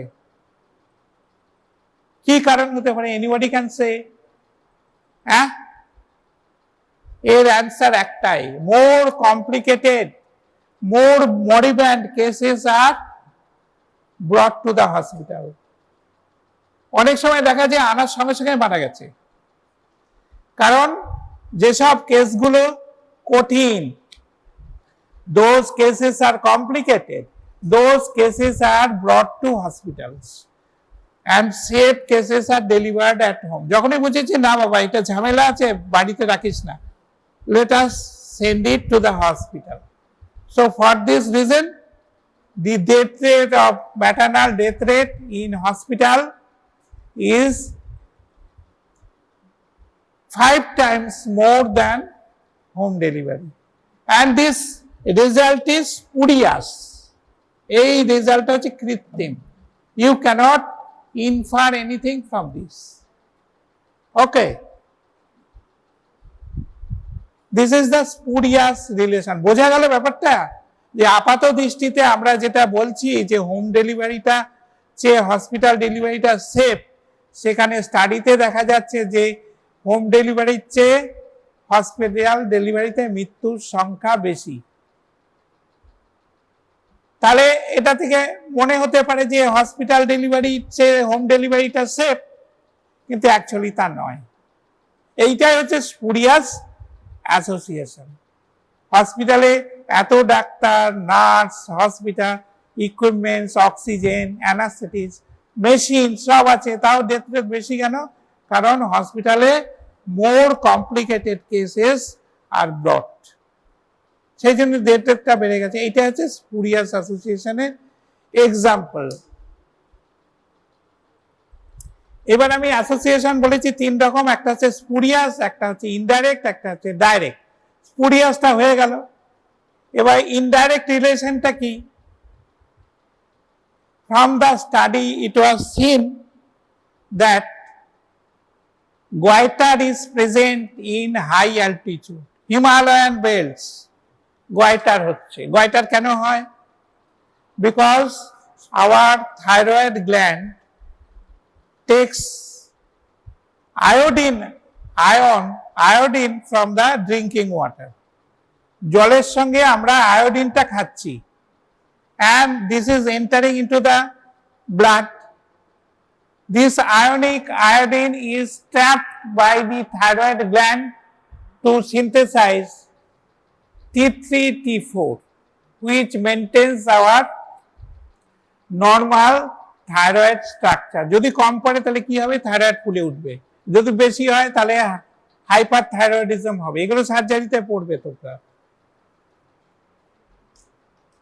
এখন হাই অল্টিটিউড হলেই কি goiter দেখা দেবে? কেন? Because here the culprit is iodine deficiency. In high altitude, according to geophysics and geochemistry, water is trickling down along with iodine. সুতরাং সেখানকার জলে, সবজিতে iodine is less. সুতরাং iodine high altitude com. For this reason, the people living in high altitude is suffering from goiter. তাহলে এখানে দেখো, the relation is indirect. অল্টিটিউডের জন্য কিন্তু goiter হচ্ছে না, goiter হচ্ছে আয়োডিন ডেফিসিয়েন্সির জন্য। যে আয়োডিন ডেফিসিয়েন্সি হাই অল্টিটিউডে রয়েছে, যার জন্য হাই অল্টিটিউডে you are getting goiters. So here the relation is indirect. Another example is যে ইউথকিন অ্যান্ড রডি বলে দুজন বিজ্ঞানী বিদেশি একটা হই হই করে একটা পেপার সাবমিট করে দিল। কি না, যারা সুক্রোজ বেশি খাচ্ছে তাদের করোনারি হার্ট ডিজিজ হচ্ছে। তা করোনারি হার্ট ডিজিজটা কি? Coronary heart disease is, yes, that is there is a disparity between the demand and supply of blood to the heart. If this disparity is increased across the critical level, at that time heart is deprived of blood, that is oxygen and glucose, এবং তার জন্য heart is crying in pain, এবং যদি খুব বেশি হয় তাহলে তার জন্য যন্ত্রণা হচ্ছে বুকে, অসহ্য পেন, এবং খুব বেশি যদি হয়, রিপিটেড যদি হয়, তাহলে কি হবে? হার্ট তার কাজ বন্ধ করে দেবে। তার মানে দেয়ার ইজ সাডেন ডেথ। এত সাংঘাতিক ডিজিজ এই করোনারি হার্ট ডিজিজ। তারা দেখিয়ে দিল যে সুক্রোজ মানে চিনি বেশি খেলে করোনারি হার্ট ডিজিজ হয়। তাও ভারী মজা। Coronary heart disease epidemic, in USA and western countries. আমি যদি জানতে পারি যে চিনি খেলে করোনারি হার্ট ডিজিজ হয়, প্রচুর লোক মারা যাচ্ছে, তাহলে তো খুব ব্যাপার, চিনি না খেলেই হলো, এত সোজা। সবাই হই হই করে উঠলো, বাবরে এত সুন্দর একটা স্টাডি করেছে। কিন্তু from further study it was seen that it is not the sucrose. Underlying cause is those who are consuming sucrose, they consume lot of hot drinks like coffee and tea, and along with coffee and tea they are smoking cigarettes, and it is not the sugar, it is the cigarette smoking which is responsible for myocardial or coronary heart disease. তাহলে এখানেও রিলেশনটা দেখো, মনে হচ্ছে যেন চিনি বেশি খাচ্ছে বলে করোনারি হার্ট ডিজিজ হচ্ছে, মায়োকার্ডিয়াল ইনফাকশন হচ্ছে, কিন্তু সেটা নয়, আসলে হচ্ছে স্মোকিং। কেন smoking? Because in smoking we other than other offensive materials, it contains carbon monoxide and nicotine which constricts the blood vessels.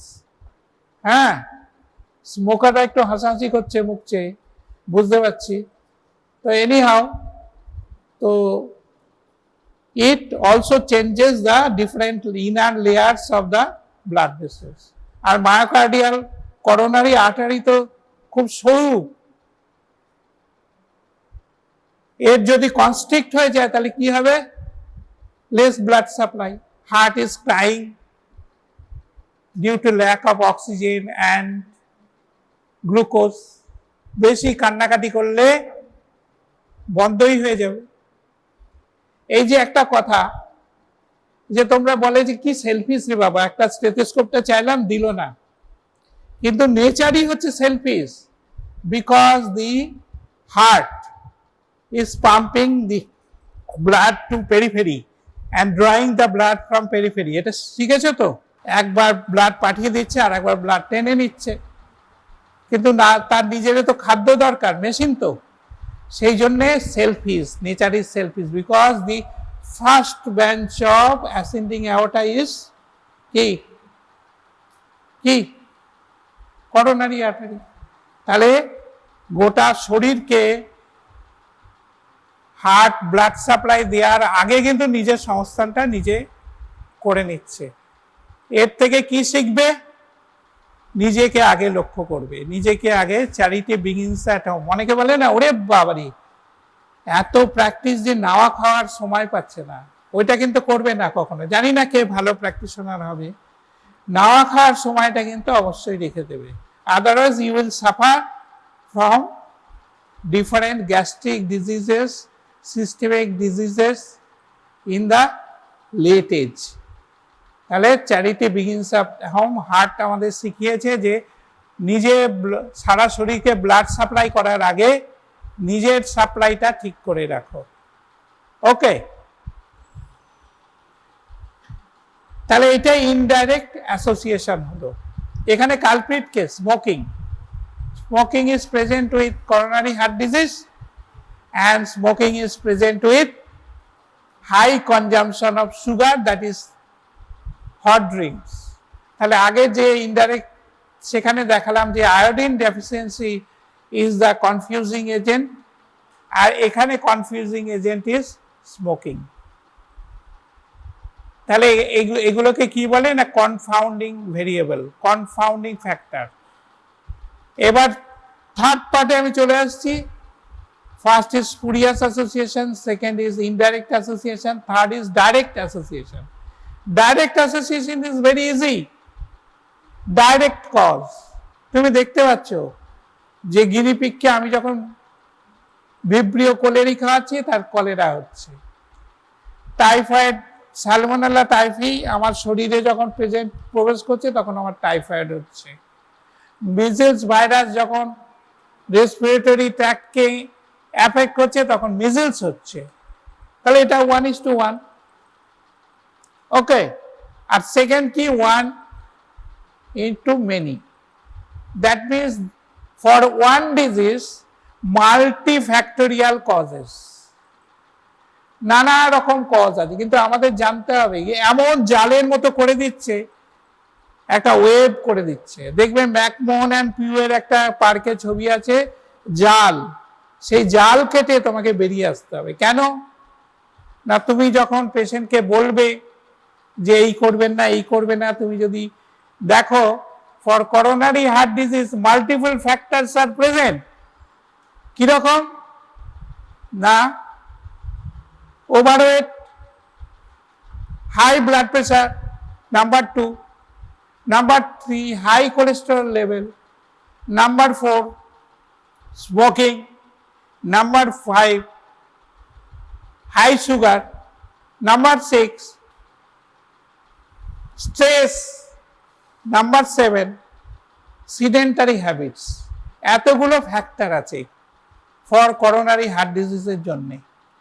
তুমি যদি পেশেন্টকে বলো আপনাকে ওষুধ দিলাম, প্রেশারের ওষুধ খাবেন, কোলেস্টেরলের ওষুধ খাবেন, কোলেস্টেরল রিচ ডায়েট খাবেন না, সুগার খাবেন না, স্মোকিং করবেন না, শুয়ে থাকবেন না, ঘুরে বেড়াবেন, হাঁটবেন, চিন্তা করবেন না, পেশেন্ট কিচ্ছু মানবে না।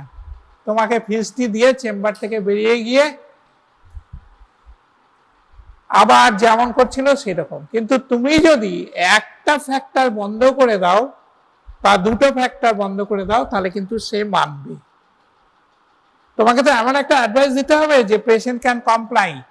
তুমি অ্যাডভাইস দিয়ে গেলে সে এখান দিয়ে ঢুকিয়ে ওখান দিয়ে বার করে দিল। This is not a advice. সুতরাং your advice should be substantive. এমন একটা অ্যাডভাইস দেবে যে অ্যাডভাইস পেশেন্টটা মানবে। তাহলে এই এতগুলো ফ্যাক্টরের মধ্যে তুমি যদি দুটো ফ্যাক্টরকে ইম্পর্ট্যান্ট বার করে প্রিভেন্ট করতে পারো, then you can save the person. You will not suffer from coronary heart disease. ঠিক আছে? তাহলে এটা করতে গেলে তোমাকে কি করতে হবে? সেই ফাঁস কেটে বেরিয়ে আসতে হবে। Otherwise you can't give good advice to the patient. একটা মানুষ তো, তাকে যদি সবই বলো না না না না না, ডাক্তার 1000 টাকা ফিস নিল, দিয়ে বলবে এই করবেন না, ওই করবেন না, তাই খাবেন না, অমুক খাবেন না, তাহলে patient will never come to you second time. So you have to give practical, pragmatic, substantial advice. Otherwise, patient will not obey you, and you cannot keep that patient, and there will be no benefit to the patient. Okay, যেটাই আমরা চাই। তাহলে আমাকে কজটা বার করে নিয়ে আসতে হবে। তো এইগুলো করতে গেলে, মাল্টিফ্যাক্টোরিয়াল কজেশন থেকে বেরিয়ে আসতে গেলে তোমাকে ওই স্টাডি করে বার করতে হবে। এখন আমরা সবই জানি, কিন্তু এইভাবেই বেরিয়েছে, এইভাবেই করা হয়েছে, এবং কিভাবে করা হয় সেটা তোমাকে দেখাতে হবে তোমার পোস্ট গ্রাজুয়েট পড়লে, তোমার থিসিস, দ্যাট ইজ ইয়োর ডিজার্টেশনে। মাইন্ড দ্যাট, যার জন্যই তোমাদেরকে এইগুলো পড়ানো হচ্ছে। So this is all today. Just for recapitulation we can say, in case control study we start from disease, we are going to the cause, it is retrospective, both disease and cause and effect is present at the time of study. One control group is, one case group is taken and another control group is taken. Difference between these two: in case group the disease concerned is present, the control group the disease is not present. If we get positive in case control study, we go to further for cohort study. In cohort study, when the study was started,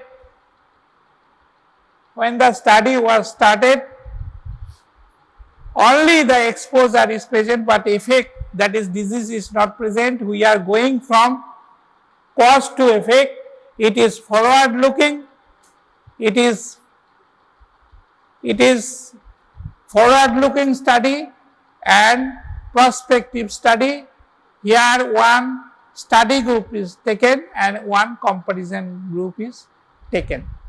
Study group means those who have exposure, and comparison group those are not who are not exposed to the factor. They are followed, and finally it was observed that how many of these exposed person develop disease.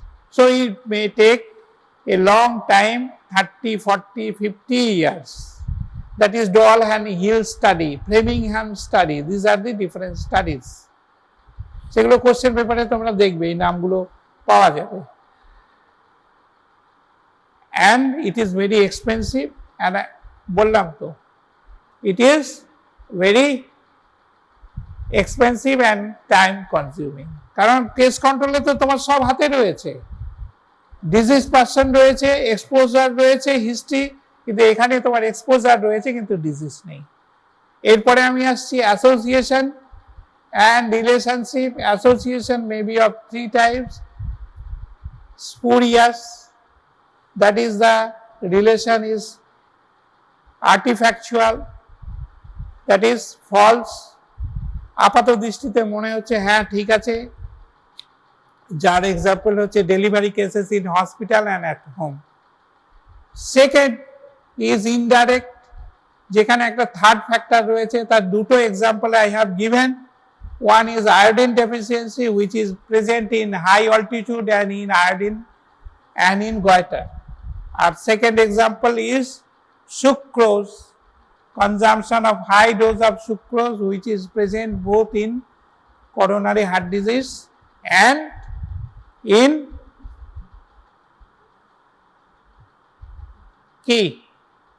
smoking. And lastly is the direct relation. This direct relation may be 1:1, many is to 1. That is, cause is 1, disease is 1.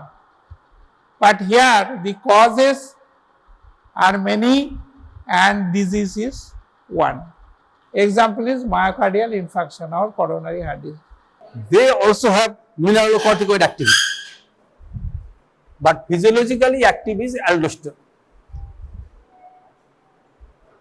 Aldosterone mechanism of action is similar to that of other glucocorticoids or steroids, and their function is similar to that of any lipid soluble hormones.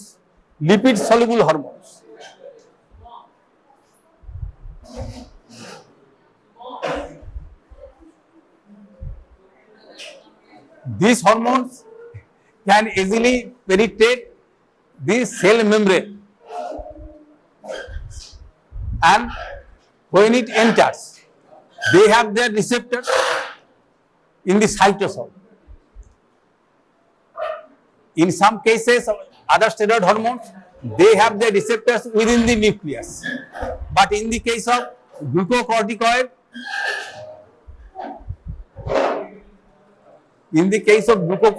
and mineralocorticoid, the receptors are in the cytosol.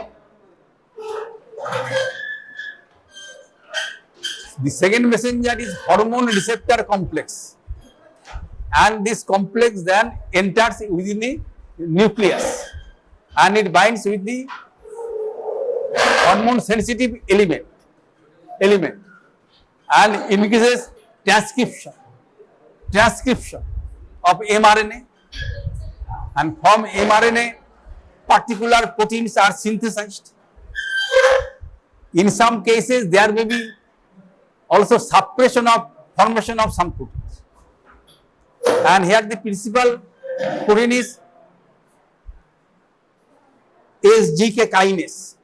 Serum glucocorticoids, there is the kinase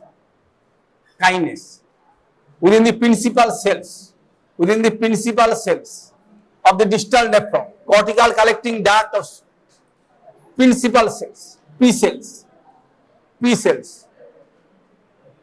and other proteins. There is increase in the activity of ENAC,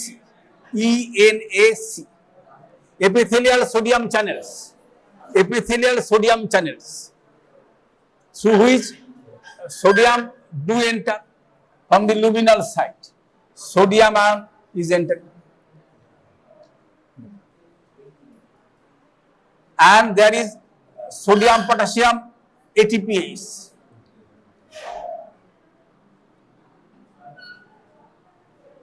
in the basolateral side interstitium, and the sodium then by means of this kinase and other proteins, then there is increase in the activity of this ENSC. At the same time, there is increased synthesis of the subunits of epithelial sodium channels. As a result, there is increase in the entry of sodium, sodium reabsorption from the distal nephron, Schwann gland, salivary glands, and in the colonic epithelium, they do have their action. They do have their action. And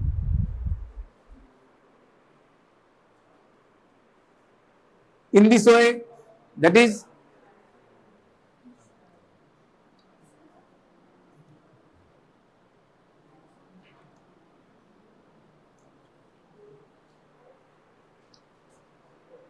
aldosterone, and it can be inhibited by Wavin,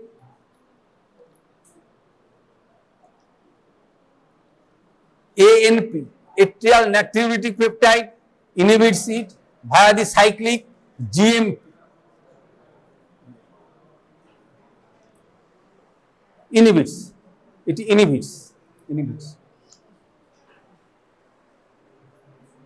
Amyloid, a drug, amyloid, and it inhibits this ENS, inhibits. So they have regulatory effect. Prostaglandin E2, they have their effect, inhibitory effect.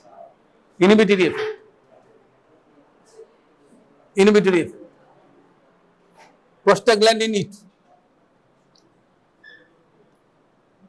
they inhibit this sodium potassium ATPase, and via increase in calcium ion, it inhibits this.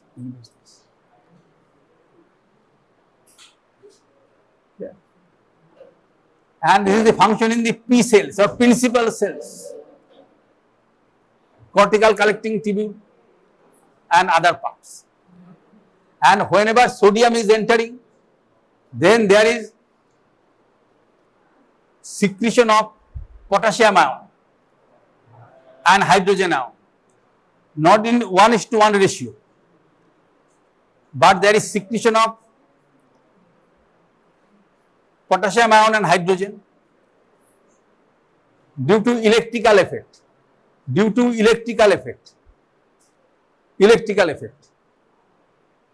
Yeah. It becomes negative relative to that is the outside. So potassium ion and hydrogen ion is eliminated against this. So functions of the aldosterone is to increase sodium reabsorption in the distal nephron, and sodium is reabsorbed, then water accompanies it,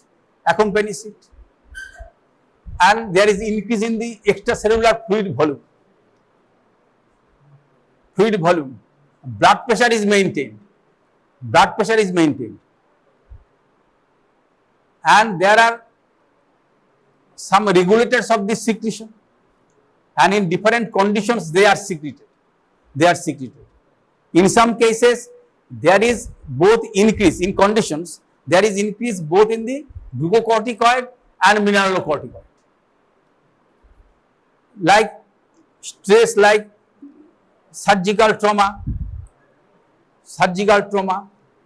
or other hemorrhage, and in that case, there is increase both of the glucocorticoid and mineralocorticoid. But there are some specific conditions when there is only mineralocorticoid is increased, and they are this to some extent ACTH, renin-angiotensin system, it is most important. Increased potassium ion concentration and diminished sodium ion concentration.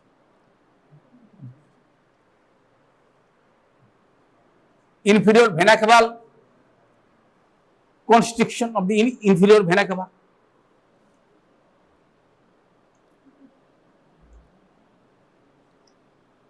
inferior vena cava. And in some cases, then secondary hyperaldosteronism is produced, like cirrhosis,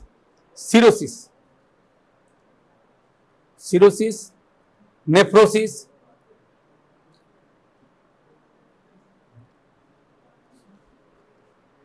congestive cardiac failure, CC.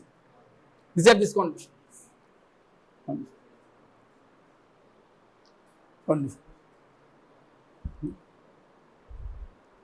Renin-angiotensin system is important for the examination and also for your enrichment of knowledge regarding this physiology. Renin is secreted from juxtaglomerular cells, which are the modified smooth muscle cells of the afferent arterioles, primarily, to some extent Lassus cells. They contain renin granules. Renin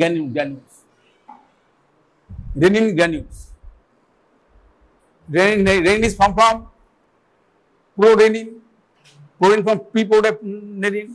We are not much interested, but renin is liberated in response to either fall in the blood pressure at the arterial level or the renal arteriolar level, and by the sympathetic stimulation via the beta 1 receptor. Then there is increased renin formation. And in condition, which condition you can expect? Whenever there is depletion of body fluid. In whatever may be the condition. Hypotension, hemorrhage, or anything else, that reduces the intra-arterial blood volume. Then there is fall in blood pressure in the arterial side, including that of the renal arterioles. At the same time, the baroreceptors are not stimulated. And so the sympathetic activity increases, and there is increase in the renin secretion. Renin, R-E-N-I-N, it acts upon angiotensinogen.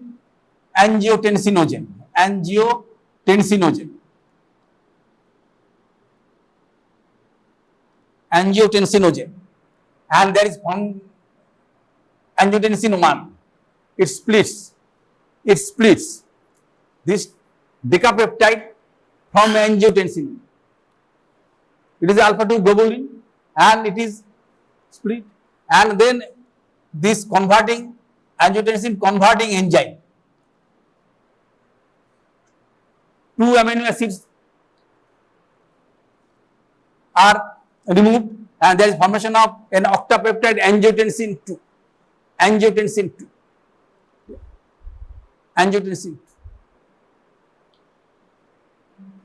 This angiotensin 2 has numerous effects.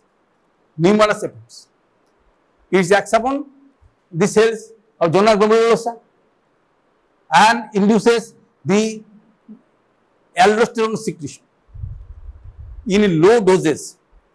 Or physiologically, angiotensin 2 stimulates only the aldosterone secretion. But in higher doses, in experimental conditions, it has been seen it can stimulate also to some extent glucocorticoids. But physiological stimulation is on the increase in the mineralocorticoid activity. At the initial step, there is formation of pregnenolone from cholesterol, pregnenolone. Number of carbon atoms in pregnenolone, কারণ মনে আছে কোলেস্টেরলে কতগুলি carbon atom আছে আর প্রেগনেনোনে কতগুলো আছে, কত থাকছে, প্রেগনেনোনে কত থাকছে। কেন বলছি এটা প্রাথমিক জিনিস, এগুলো সহজ জিনিস, এত সহজ জিনিস এগুলো জিজ্ঞাসা করা উচিত নয় আমার। Carbon atom, then progesterone, deoxycorticosterone, then corticosterone, and then aldosterone. You see, aldosterone synthase is acted upon it. Zona glomerulosa does not contain 17 alpha hydroxylase, and for this reason, glucocorticoid and the androgens or sex steroids are not produced in the Jonagomolosa. And ACTH has its effect primarily upon glucocorticoid secretion, ACTH. But with higher doses and within the physiological level, it can also stimulate aldosterone secretion. So ACTH can have effect initially on the aldosterone secretion. If ACTH is given to an individual, then in early days, both aldosterone and cortisol level would increase. But within 1 to 2 days, due to negative feedback effect via the renin-angiotensin system, and there may be other factors, unknown factors, then there is depression in the synthesis of aldosterone. But glucocorticoid secretion continues. And it continues till they are ACTH is given. And feedback of cortisol is mostly on the glucocorticoid and sex steroids. Clear? Glucocorticoid feedback on ACTH secretion, that is dependent upon CRH secretion. It is by the glucocorticoid primarily. And this feedback effect does not have much influence upon aldosterone secretion. And one important thing in this case, that is the mineralocorticoid receptor is very much sensitive to glucocorticoids, and glucocorticoids prefer mineralocorticoid receptor to its own receptors. And for this reason, you can imagine how glucocorticoid has no effect in the target organs of mineralocorticoid. They are chemically same and they can enter all the cells available, and they have effect where there are receptors. Mineralocorticoid receptor can bind with the glucocorticoids, and glucocorticoid concentration is much higher. So it is how it is failing to stimulate the target organs of mineralocorticoid, because it is converted into cortisone, and it is the structure of the aldosterone, and slight modification can transform into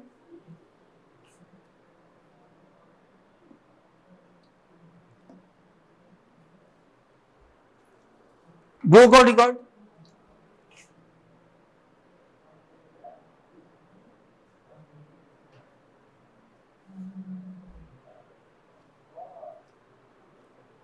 It is the structure of the cortisol, clear? Cortisol, site modification, and it is converted into cortisone by enzyme that removes this hydroxyl group by a keto group.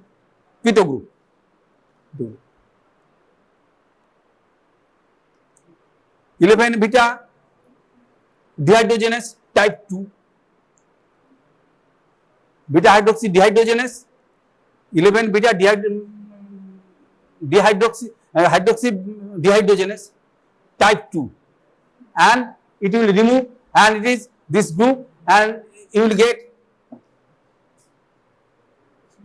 and it is the formula of cortisone, and also in case of corticosterone, then will be at this 11 position, this group.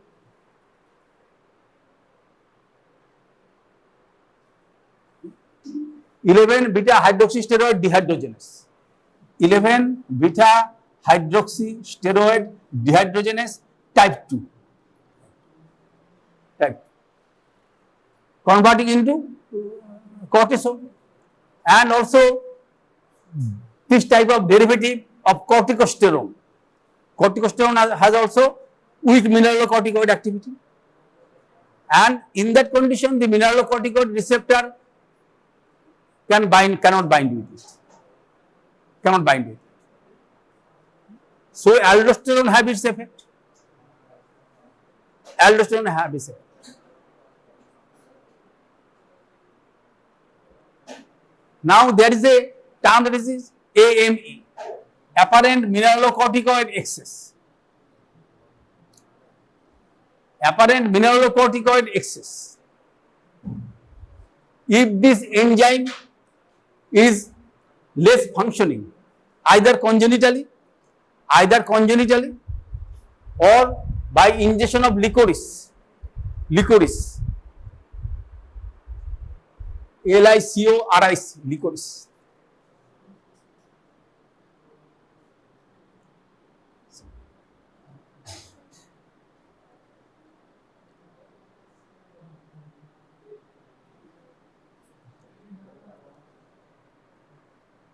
licorice.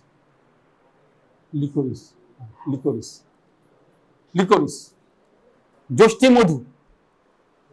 In Bengali, it is Joshti Madhu. It is used as a condiment or a drug, Ayurvedic drug. It can inhibit this enzyme. So in this case, so the individual do not have the action of this enzyme, then cortisol will not change its color in the principal cells, and it can bind with mineralocorticoid receptor and have its effect that you expect in this incomplete diagram. So that the sodium intake increases within the cells. So blood pressure should rise with this. It has mineralocorticoid activity, but the concentration of aldosterone and renin is low due to secondary effect. Aldosterone concentration is low and renin also due to secondary effect. So it is apparent mineralocorticoid excess.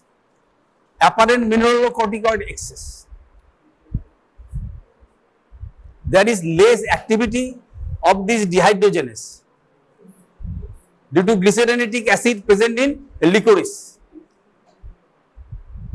So cortisol is not converted into cortisone. It is binding to the mineralocorticoid receptor and has its effect, and all the effect will be there in place of mineralocorticoid. So there will be rise in the pressure due to increased sodium reabsorption and associated accumulation of water, excess potassium elimination, and all other effects of hyperaldosterone state in this condition. Primary hyperaldosteronism. And so whenever there is increase in the blood volume, increase in the blood pressure, then renin will be secreted less and aldosterone level will be low. So aldosterone level is low, but you are getting the aldosterone effect in potent form. So it is apparent mineralocorticoid excess. Yeah. Apparent mineralocorticoid excess. In another condition related to this, it is called GRE, glucocorticoid remediable aldosteronism, GRA, glucocorticoid remediable aldosteronism.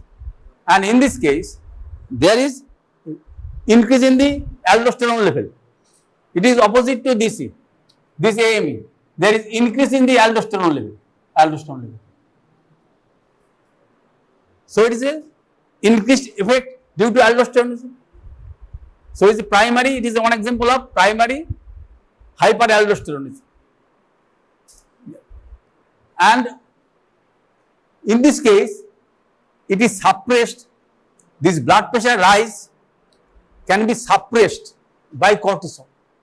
normally cortisol has its feedback effect upon ACTH, and ultimately cortisol secretion is regulated.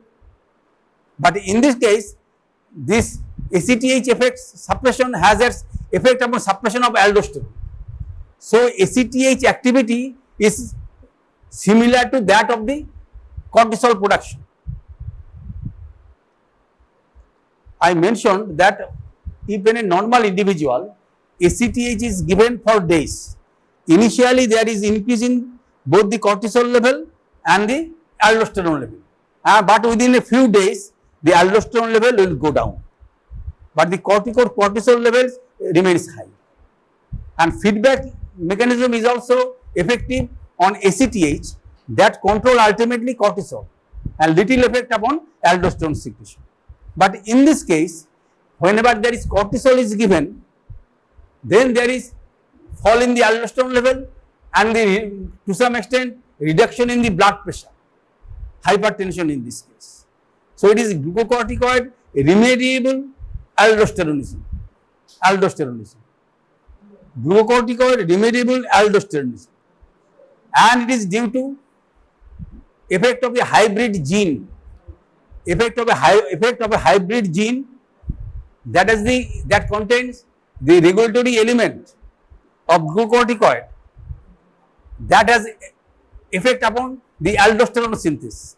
And in this case, you must remember that 11 beta hydroxylase that produces cortisol has structural similarity, 95% similarity with aldosterone synthesis, and they are at tandem in the over the eighth chromosomes, and there is an unequal crossing over.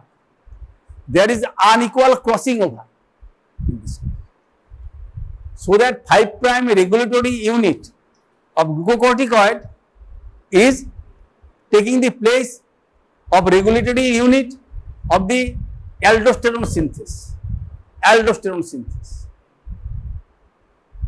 Unequal crossing over. You have learned in biochemistry, synthesis of protein, and in this, I think you have learned about this term, unequal crossing over also.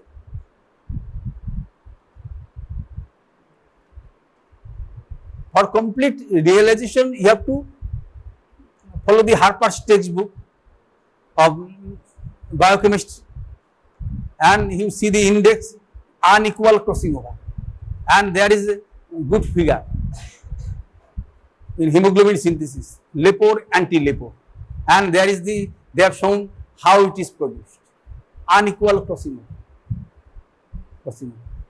And here, due to this unequal crossing over, the hybrid gene is formed.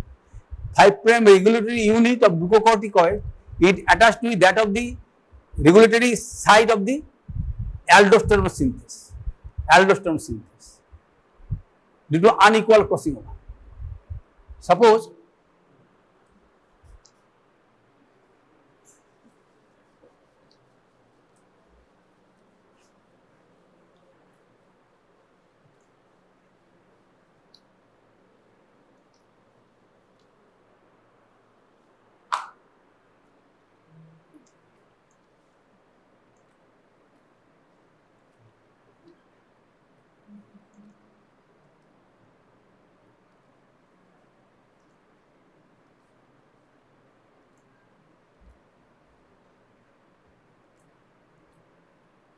regulatory unit R1, and it is in R2. And in that case, somehow this will be placed over this, so that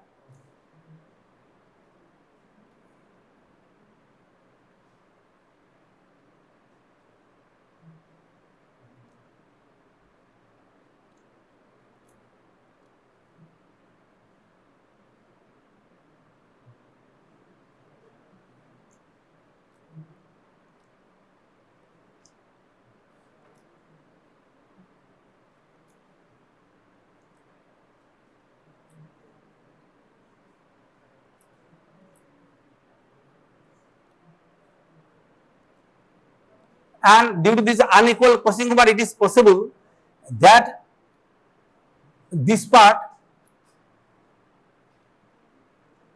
is united with this part. That is the regulatory unit of this 11 beta hydroxylase. The figure is not correct. This has this effect upon this, that this, so that it will have on this effect.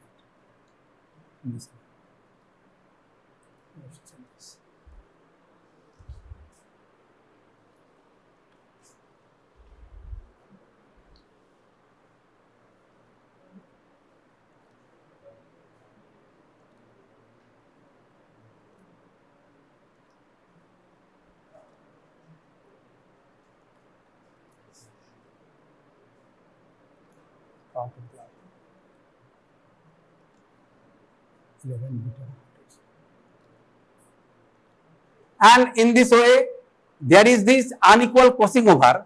Then this R1 or the regulatory unit, 5' regulatory unit of 11 beta hydroxylase is influencing this aldosterone synthesis. Autosynthesis. So this ACTH is acting upon on this side, it's stimulating aldosterone synthesis, ACTH, and it also acts upon this that is the cortisol synthesis. Cortisol synthesis, unequal crossing over. And I request you to go through the Harper's text where you have clear conception. I do not have time to practice it, but this basic concept is that there is the 5' regulatory unit.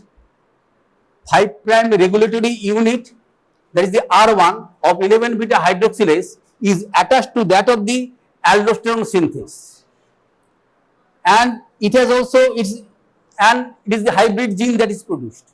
So ACTH can have control over both the aldosterone synthase and also this 11 beta hydroxylase glucocorticoid synthesis. So in these cases, there is glucocorticoid level. When there is glucocorticoid is given, it has feedback effect both on this aldosterone synthesis and also there is the glucocorticoid synthesis. Cortisol. এবার নিশ্চয়ই বোঝা গেছে 5' regulatory element of 11 beta hydroxylase that is responsible for glucocorticoid synthesis.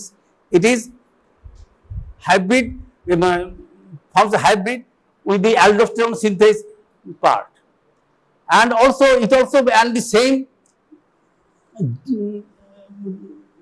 DNA that contains also the regulatory unit of cortisol and cortisol synthesis.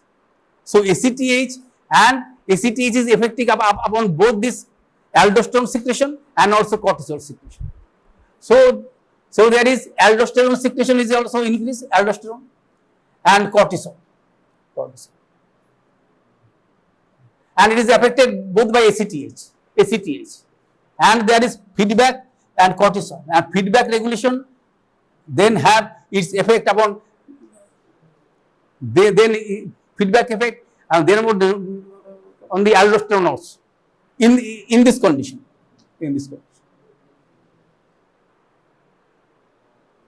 Yeah. So ACTH has stimulating both the aldosterone synthesis and the cortisol synthesis. ACTH. So it is not a temporary event as in normal individual. Due to this unequal crossing over, the hybrid gene is responsible for both the aldosterone and cortisol synthesis that is dependent upon ACTH, and cortisol has feedback effect on both the synthesis of cortisol and aldosterone. Normally this feedback effect of cortisol is only on the ACTH and glucocorticoid, and due to hybrid gene is possible. It is an autosomal dominant condition and it is called glucocorticoid remediable aldosteronism, and due to this unequal crossing over. Yeah. Now time is limited. More important is your practical class. Now, whenever there is a term Conn syndrome. Conn syndrome. Primary hyperaldosteronism. Primary hyperaldosteronism. It may be a tumor, benign tumor or hyperplasia or cancer of the adrenal cortex involving zona glomerulosa, or it may be GRA is an example. And in that case, whenever there is chronically increase in the mineralocorticoid secretion, what will affect is called Conn syndrome. Then there will be increased reabsorption of sodium from the distal nephron, and water will follow it. There is increase in the extracellular fluid, and there is increase in the blood pressure. At the same time, there is loss of potassium, and due to this, there is weakness of the individual. Weakness. And whenever there is potassium loss, then this kidney will be affected, and there will be polyuria. At the same time, there is loss in the hydrogen ion. Alkalosis may develop. And whenever there is alkalosis, then ionic calcium concentration reduces. And due to this, there is neuromuscular irritability.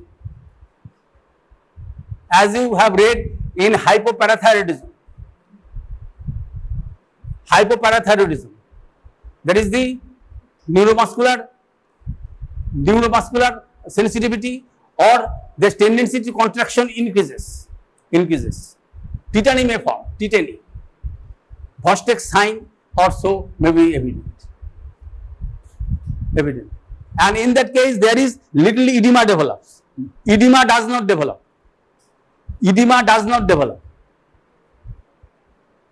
An individual suffering from primary hyperaldosteronism due to any cause, there is some increase in the extracellular fluid volume, but there is a limit beyond which there is not much sodium retention. That is called aldosterone escape. It is called aldosterone escape, and it is due to increased secretion of atrial natriuretic peptide due to dilatation of the cardiac chambers, right atrium, left atrium, cardiac chambers, atrial natriuretic peptide, and that is an effect of sodium elimination in the papillary collecting duct. So that initially due to this hormone effect, there is fall in the hydrogen secretion in the urine, but gradually with time, within some days or weeks, then there is aldosterone escape. That is, sodium is again eliminated in the urine, and there is to some extent change state. There is increase in the blood volume, there is increase in the pressure, but there is no accumulation of free fluid in the tissues, no edema formation. But in secondary hyperaldosteronism, as in cirrhosis, nephrosis, this principal cause, then aldosterone secretion is renin, because initially the disease is due to lack of blood volume within the arterial site. Renin secretion increase, and it is the primary reason of a secretion of aldosterone, and in that condition the escape does not occur, and gradually water will accumulate. Aldosterone escape is not there, because ANP is not increased in this case, because the primary disorder is the loss of fluid volume from the arterial site. There is central venous volume is not increased, so escape does not occur. So accumulation of fluid. So in diseased conditions, in nephrosis and cirrhosis, you will find pitting edema. It is some part related to that of this mineralocorticoid. You will in the textbook will find many other information. Now Addison's disease and Cushing disease are important for the examination. In Addison's disease, there is destruction of the adrenal gland. There is both mineralocorticoid deficiency and glucocorticoid deficiency. It is due to tuberculosis or due to autoimmune disorder. And whenever there is mineralocorticoid deficiency, there will be depletion of sodium. When sodium is lost, then the water is also lost. there is hypotension. There is hypotension. Yeah. And if this condition is serious one, then Addisonian crisis do develop. Addisonian crisis of shock-like states and hypovolemia. Due to glucocorticoid deficiency, there is every chance of hypoglycemia. If the individual has some fasting, then there is quick fall in the glucose level, hypoglycemia. And it will complicate the Addisonian crisis. And water elimination will be inhibited. Water elimination. So water intoxication can be produced if there is excess fluid intake. And whenever it is the primary disease, Addison disease is the primary disease, there is increase in the ACTH secretion. ACTH secretion due to the feedback effect. And ACTH has mineralocorticoid activity, MSH. And there will be pigmentation. In primary disease of this adrenal gland, and then there is increase in ACTH. ACTH is MSH activity. And there is pigmentation. In the skin creases, in the pressure points, in the gums and elsewhere, in the newly formed scar, there is increased pigmentation. There are many other things. Time is short, you have to read yourself. কাজে এরপরে আর মানে adrenal gland নিয়ে আলোচনা হবে না এবং তোমরা নিজেরা পড়ে নেবে খুব বুদ্ধিমান লোক তোমরা নিজেরা পড়ে নেবে So as you know that body's acid base regulation, it is done by two systems. Okay, acid base regulation is maintained by two systems. One is your respiratory system and another is your kidney or the renal system, right? Okay, so may I ask you what is the normal pH of blood? 7.4. Yes, 7.4. So grossly if pH is less than 7.4, actually it is 7.35 to 7.45, and on an average we call it 7.4, right? So first we will start from the very beginning, right? And I will show you some questions. Similar questions you will be facing in the examinations and also during your problem solving questions or maybe in hospice, right? Okay, so the thing is, what is pH? pH is negative logarithm of hydrogen ion concentration. You know from your 10+2 knowledge, right? So actually what we need to measure in blood, the basic parameter is H plus ion concentration.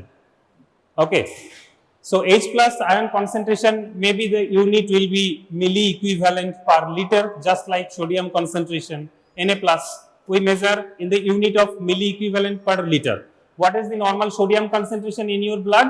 It is 136 to 145 milli equivalent per liter, right? What is potassium concentration? It is 3.5 to 4.5 milli equivalent per liter. So why not H plus ion we will measure in the same unit milli equivalent per liter? Because we know H plus concentration, and the H plus concentration, you see the H plus concentration is 0.404 milli equivalent per liter, that is 40 nano equivalent per liter, right? So you see the normal H plus concentration is this, okay? So this is normal H plus concentration, 0.404 milli equivalent per liter, okay? But we do not express H plus ion concentration in milli equivalent per liter. We express H plus ion concentration in the negative logarithm of pH. So just if you perform minus log 10 base 0.00004, you will get 7.4, right? So pH is negative logarithm of hydrogen ion concentration, right? So why we do not use the actual unit, that is milli equivalent per liter? The answer is, it will be difficult to remember, okay? it will be difficult to remember, and very often H plus ion concentration will be somewhat like 0.00000. So multiples, lots of zeros and then some digits. So it will be very difficult to remember. So that's why we express H plus ion concentration in the logarithmic way. So pH is defined as negative logarithm of hydrogen ion concentration, and you know, slight deviation in H plus have profound effect on the enzyme activity in your body, and thus body's metabolic activity in general, right? And remember, whenever H plus concentration changes in your blood, definitely there will be changes in potassium concentration, right? Because H plus and potassium are interchangeable, right? Okay. So here all the normal values, normal pH. What is happening? So normal pH 7.35 to 7.45, and whenever pH is less than 7.35, we call it acidosis, and whenever it is more than 7.45, we call it alkalosis, right? Okay, and here are important pH of some body fluids: the arterial blood, the venous blood, interstitial fluid, urine, gastric HCl, right? No need to remember the H plus concentration in the unit of milliequivalent per liter. Just remember the pH values, right? Okay. So what are the processes that alters H plus concentration in our body? Okay. So first of all, metabolism of ingested food. Whatever food we are taking daily on day-to-day basis, most of the foods are acidic in nature, and those are adding H plus in your blood, right? So if someone asks you what we ingest in daily diet, are those food acidic or basic? Majority are acidic, right? Majority are acidic, and on an average in an Indian diet, we add 80 milliequivalent of H plus every day in your blood. Okay. Whatever food you are taking on daily basis, just finally it is adding 80 milliequivalent. Remember this data, it is very important. So whatever you are taking daily, it is adding 80 milliequivalent of acid. Okay, 80 milliequivalent of acid in your blood every day. Okay, and if there is no defense mechanism, to combat it, someone will die, just die, right? So let me show you the calculation. Do you know what is the normal bicarbonate concentration in your blood? Normal bicarbonate concentration in your blood. Anyone? Normal bicarbonate concentration? No one. So the normal bicarbonate concentration is 24 milliequivalent,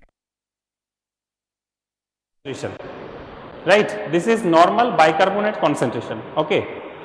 Now every day you are adding 70 milliequivalent of H plus.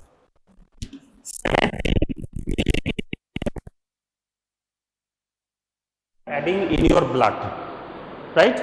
Every day we are adding 70 milliequivalent of blood, 70 milliequivalent of H plus in your blood, and that is acidic. That is a huge acid load, and if there is no defense mechanism to combat it, someone will die within 5 days.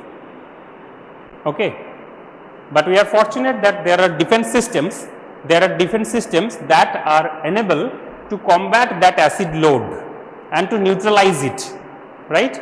So we have some defense mechanism. So first we know, let us know what are the things or what are the processes that add acid in your blood. So number one, metabolism of ingested foods, for example glycolysis, it is adding acid in your blood, right?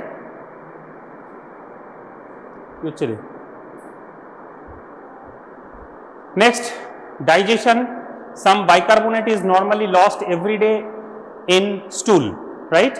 Every day we lose some bicarbonate in stool. So losing bicarbonate is equivalent to adding acid in your blood, right? Losing bicarbonate in stool is equivalent to adding H plus in your blood. Okay, so this is another acid load. And third is generation of acid and bases from the amino acid and protein metabolism. Whatever protein food you are taking, it is ultimately adding to the acid pool in your blood and changes in CO2 production. Okay, and this CO2 production, it is ultimately handled by lungs. Okay, so these are the sources from which acids are added in your blood every day, and the net amount is 80 milliequivalent every day, 80 milliequivalent of H plus adding every day. Next slide. Okay.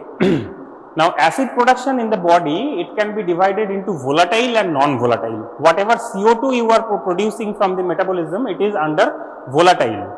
Okay, and that will be efficiently handled by lung, and the non-volatile acid, which is a fixed acid. Say for example, lactic acid, right?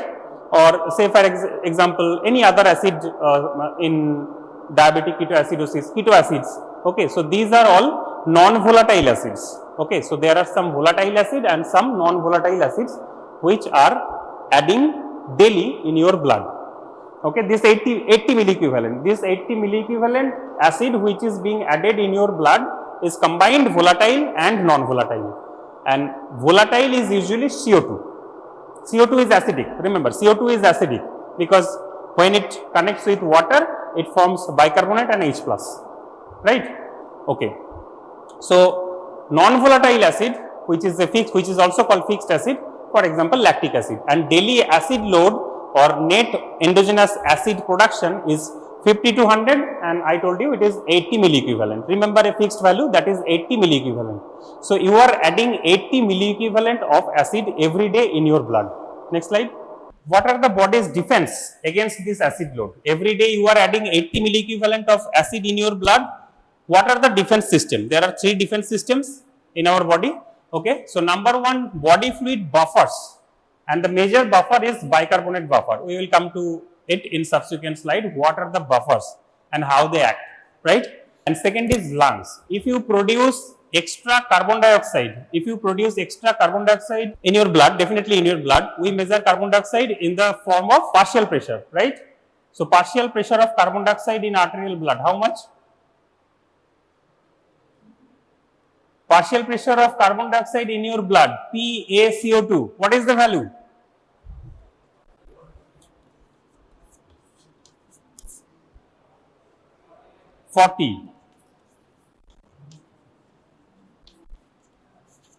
Right?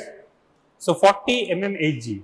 So whenever partial pressure of carbon dioxide rises in your blood, it is the responsibility of respiratory system to remove extra carbon dioxide from your body maybe by means of hyperventilation. So the patient will be, whenever there will be CO2 retention, the patient will be hyperventilating. Okay, patient will be hyperventilating in an attempt to remove extra carbon dioxide and bring back partial pressure of carbon dioxide to normal value, which is 40 mmHg, right? Okay, so body fluid buffers, that means we are adding 80 milliequivalent of acid every day, and this acid is immediately neutralized by body fluid bicarbonate, right? And this happens in seconds. Okay, so the most quick system out of these 3 defense system, the most quick system is the body fluid buffer or bicarbonate buffer. So every day you are adding 80 milliequivalent of H plus in your blood, that H plus is immediately neutralized by bicarbonate, body fluid bicarbonate. Okay, so it acts in seconds, and the second system is the lungs, and it acts in minute. It can remove volatile acid, which is carbon dioxide, right, by means of hyperventilation. And finally, kidneys. Okay, kidneys work in hours to days. Okay, in hours to days, and the most powerful of the 3 defense system. Kidneys are the most powerful of the 3 defense system, which can eliminate extra acid and base from the body. We are mostly concerned with the acidemia because most of the time we will see patients with acidosis. Okay. Next.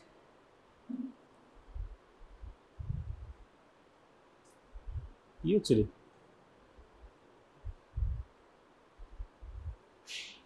So now buffers. What are buffer? Buffer is defined as anything that resists change. Okay. Buffer is defined as anything that resists changes. Okay. Now resist changes in pH, we call it pH buffer. Okay. So blood is a biological solution. If you add some amount of acid or base, there are buffers in your blood which will resist that change. Okay. And we call it buffer system. And in the buffer system, we have multiple buffers. We will be coming to it subsequent slide. Next slide. Next slide. Next.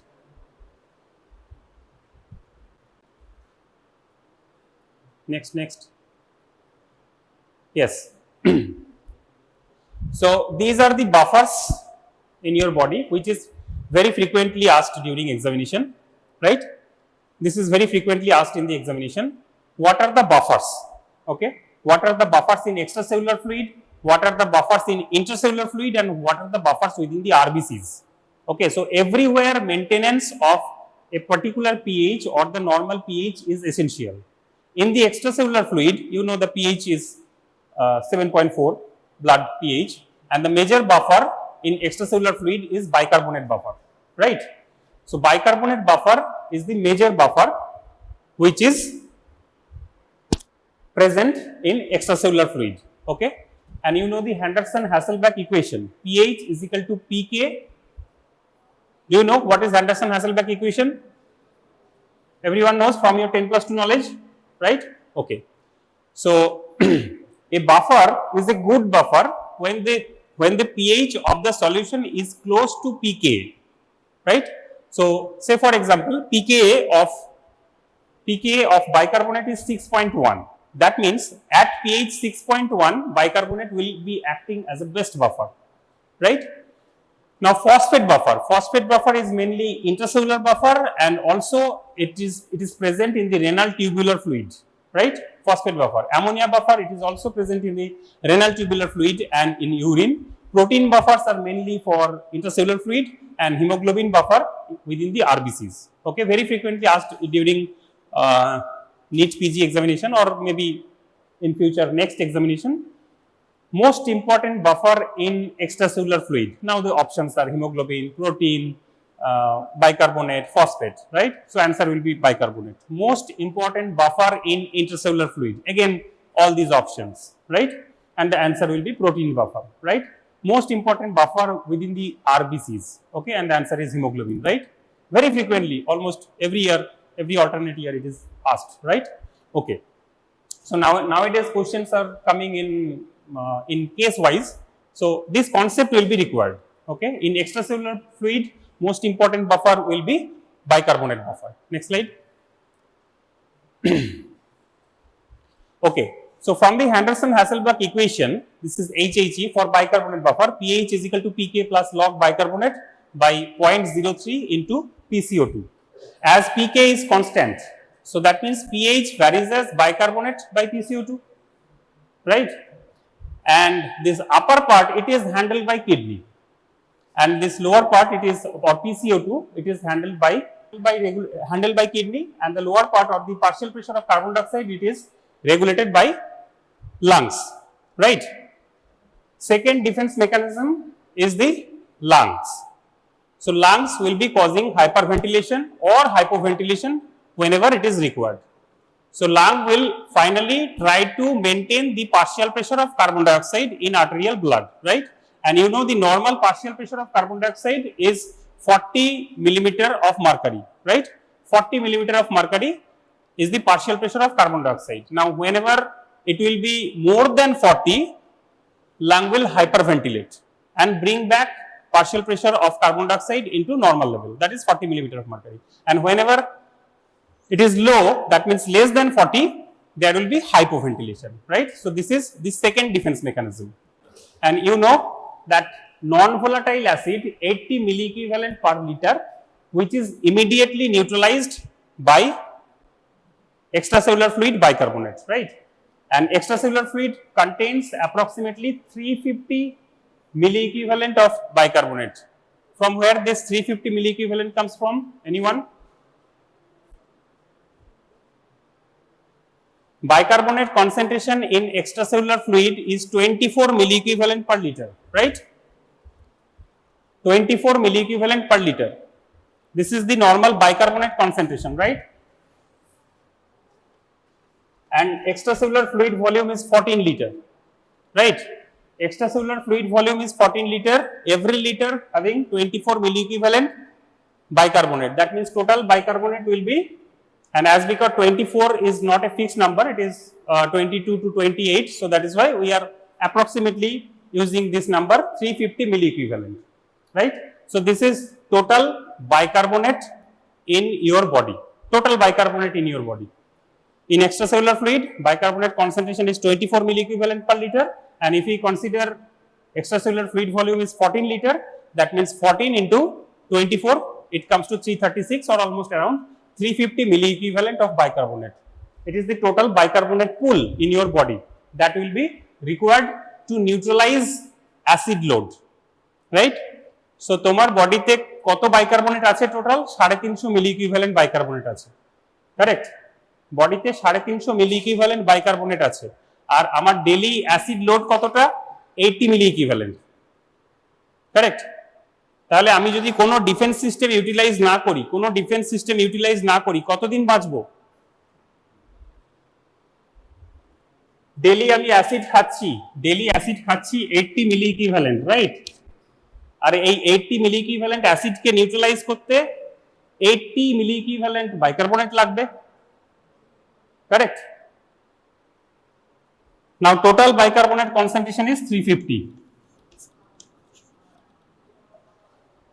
almost 5 days, 4 দিন something, তাই তো? তাহলে কোনো defence mechanism যদি না থাকে, again it is a major question area. So without any defense mechanism by kidney, by lungs, how much a person will be able to survive? Okay, how much a person will be able to survive in relation to acid base balance? Okay, আমরা daily যা খাবার খাচ্ছি সেখান থেকে 80 milliequivalent acid বডিতে ঢুকছে, right? 80 milliequivalent acid বডিতে ঢুকছে, আর সেই প্রত্যেক milliequivalent অ্যাসিডকে নিউট্রালাইজ করতে 1 milliequivalent বাইকার্বনেট লাগছে, আর আমার টোটাল বাইকার্বনেট আছে 350. ওকে, তাহলে every day you are losing 80 milliequivalent of bicarbonate and your total pool is 350. That means someone will live almost 5 days, 4 days something. ঠিক আছে? Okay, এই কনসেপ্টটা clear? Okay. Now this is happening also. প্রত্যেক দিন তুমি 80 milliequivalent acid খাচ্ছ, সেই 80 milliequivalent অ্যাসিডকে immediately neutralise করছে 80 milliequivalent bicarbonate. Now what is the difference? এই 80 milliequivalent বাইকার্বনেট কিডনি আবার তৈরি করছে। ওকে, সো রিনিউয়াল অফ বাইকার্বনেট, যে 80 milliequivalent of bicarbonate লস্ট হয়ে যাচ্ছে for neutralising the H plus you are taking every day, that 80 milliequivalent of bicarbonate is renewed or regenerated by kidney every day, correct? So this is the difference by kidney. Okay, so non-volatile acid 80 milliequivalent immediately neutralized by bicarbonate in the extracellular fluid, and extracellular fluid contains approximately 350 milliequivalent bicarbonate, and if bicarbonate is not replenished, the daily production of non-volatile acid would deplete bicarbonate within 5 days. That means person will live almost 5 days. Afterwards will die of acidosis, right? And the kidneys must replenish bicarbonate lost in the neutralization of non-volatile acid by a process called renal net acid excretion. Okay, renal net acid excretion. Okay, kidney basically কি করে, এই যে 80 milliequivalent acid নিলাম, 80 milliequivalent neutralise হয়ে গেল, kidney কি করে extra 80 milliequivalent acid বের করে দেয়, and in the same process a 80 milliequivalent bicarbonate is regenerated, right? So this is the system what you need to understand. So this is your nephron. Do you think your glomerulus can prevent bicarbonate from getting into the urine? So bicarbonate is freely filterable, right? So this is afferent and efferent arteriole, right? So blood is coming here in this capillary and it is being filtered. Okay. And bicarbonate is freely filterable. This is another problem. This is another problem. Bicarbonate is freely filterable. Correct? How much is the GFR? GFR value? Okay. 180 liter per day. Okay. 180 liters per day. Right? So that means how much bicarbonate coming here every day within the Bowman's capsule?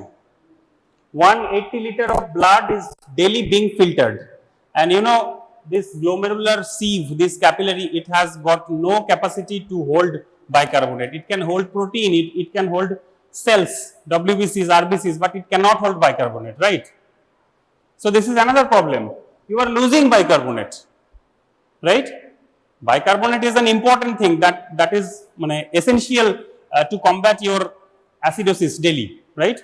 You are taking acid daily, and to neutralize this acid, you need bicarbonate. And this is a major problem that this sieve, এই ছাঁকনিটা এটা বাইকার্বনেটকে আটকাতে পারছে না. So you are losing bicarbonate here, right? You are losing bicarbonate. How much bicarbonate you are about to lose every day?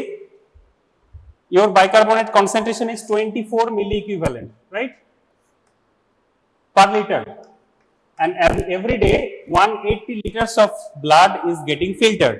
That means 180 into 24, 180 into 24, it comes to 4320, right? 4320. Itna amount of bicarbonate you are about to lose every day. Okay, 4320 milliequivalent of bicarbonate you are about to lose every day. Okay, and if these things happens, the person will immediately die, right? So, but fortunately we have got a defense, and defense is that bicarbonate reabsorption, right? Bicarbonate reabsorption. So same amount of bicarbonate is again reabsorbed 100%. So we call it reclamation. Okay, so bicarbonate তুমি ছেড়ে দিচ্ছ, ইউরিনে ছেড়ে দিচ্ছ, সেটাকে আবার claim করে নিচ্ছ. We call it reclamation or reabsorption. Okay, so bicarbonate reabsorption, right? Okay, তাহলে এই বাইকার্বনেট রিঅ্যাবজর্পশন করতে গেলে আমাকে একটা করে H+ সিক্রেট করতে হবে, right? To reabsorb 1 milliequivalent of bicarbonate, we need to secrete 1 H+, right? তাহলে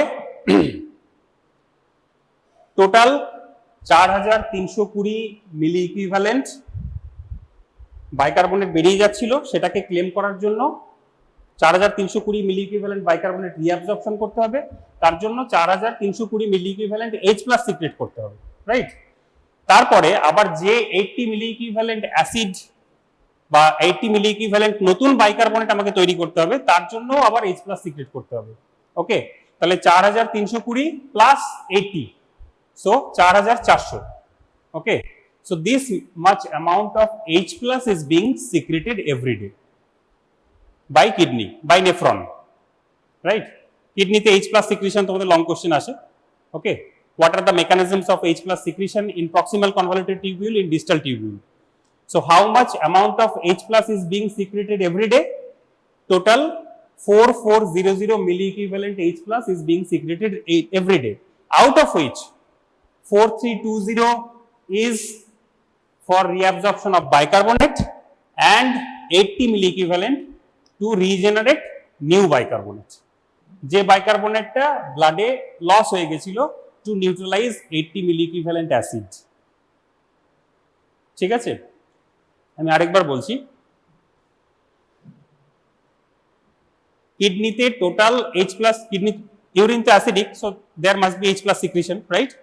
সো টোটাল কতটা H+ সিক্রেশন হয় every day? 4400 milliequivalent acid every day secretion হয়, ঠিক আছে? এর মধ্যে 4320 milliequivalent H+ সিক্রেট হয় 4320 milliequivalent বাইকার্বনেটকে রিঅ্যাবজর্ব করার জন্য, আর বাকি 80 milliequivalent H+ সিক্রেট হয় নতুন বাইকার্বনেট করার জন্য, ঠিক আছে? নতুন বাইকার্বনেট জেনারেট করার জন্য। যে বাইকার্বনেটটা লস্ট হয়ে গেছিল ব্লাডে, due to neutralization of 80 milliequivalent acid. ঠিক আছে, আমার ব্লাডে তো প্রতিদিন 80 মিলিইকুইভ্যালেন্ট অ্যাসিড যোগ হচ্ছে, সেই অ্যাসিডটাকে বাইকার্বনেট নিউট্রালাইজ করছে। তাহলে 80 মিলিইকুইভ্যালেন্ট অ্যাসিডকে নিউট্রালাইজ করতে 80 মিলিইকুইভ্যালেন্ট বাইকার্বনেট লাগবে। সেই 80 মিলিইকুইভ্যালেন্ট বাইকার্বনেটকে কিডনি আবার রিজেনারেট করে, সেটার জন্য আবার H+ সিক্রেশন হতে হবে, রাইট? তাহলে আমার টোটাল এই নাম্বারগুলো মনে রাখবে, ঠিক? ওকে, সো টোটাল 4400 মিলিইকুইভ্যালেন্ট H+ সিক্রেট হতে হবে কিডনিতে। ওকে, এর আগেরটা the distal tubule, proximal convoluted, yes. So you see in the proximal convoluted tubule how H+ is secreted and bicarbonate is reabsorbed. So this is the lumen side, lumen, right? And this is in the blood, and this is proximal convoluted tubular cell, right?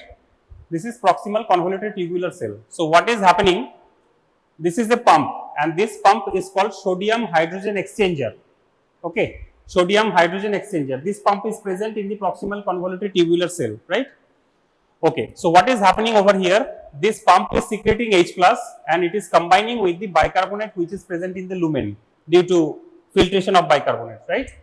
So যে বাইকার্বনেটটা filter হয়ে যাচ্ছিল সেটাকে filter হয়ে গেছে, তো সেই বাইকার্বনেটটাকে trap করার জন্য we need H+, and that H+ is being secreted by sodium hydrogen exchanger, and this hydrogen combines with the bicarbonate and forms carbonic acid, and this carbonic acid splits into CO2 and H2O, which is again enters into the proximal convoluted tubule, and finally bicarbonate enters into the blood, right? So this is the mechanism that you are losing bicarbonate, you are about to losing bicarbonate, and finally you are reclaiming bicarbonate. Okay, so in this process we have one important co-transporter here, sodium bicarbonate co-transporter. Okay, so you will study in medicine that whenever there is a genetic mutation of this channel, it causes proximal RTA. RTA means renal tubular acidosis. Okay, so it causes renal tubular acidosis. There are different diseases in connection with this transport mechanism. So all are renal tubular acidosis. We will discuss renal tubular acidosis later on, and in details renal tubular acidosis will not be required by you, but you need to understand the mechanism, how renal tubular acidosis happens. Okay, so it is a disease definitely causing acidosis, and it is due to genetic mutation of this sodium bicarbonate co-transporter.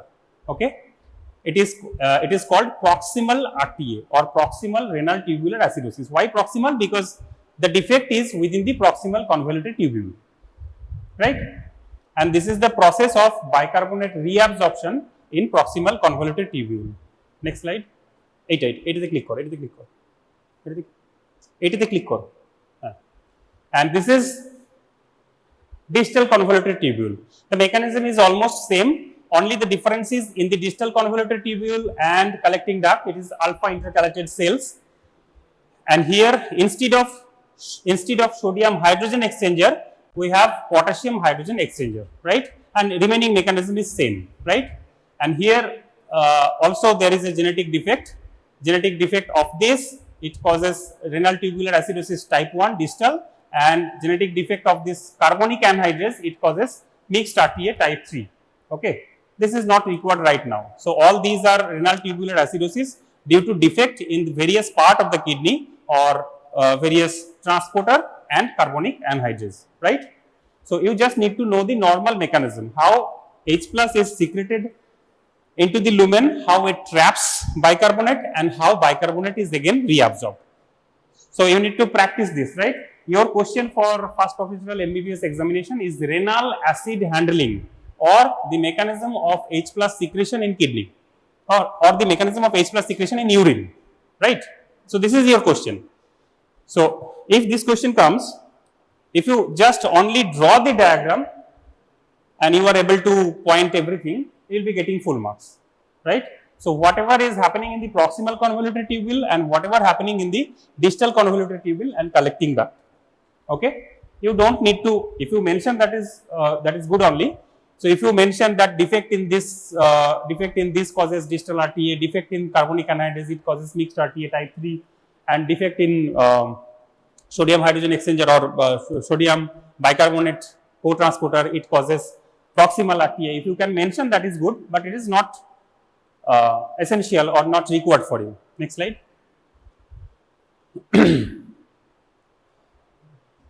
Okay, so secretion of H plus as titrable acid, এটা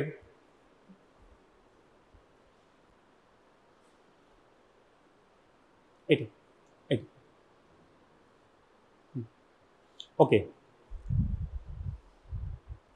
so here titrable acid. So another mechanism which is also happening in distal tubule and convoluted distal tubule and collecting duct.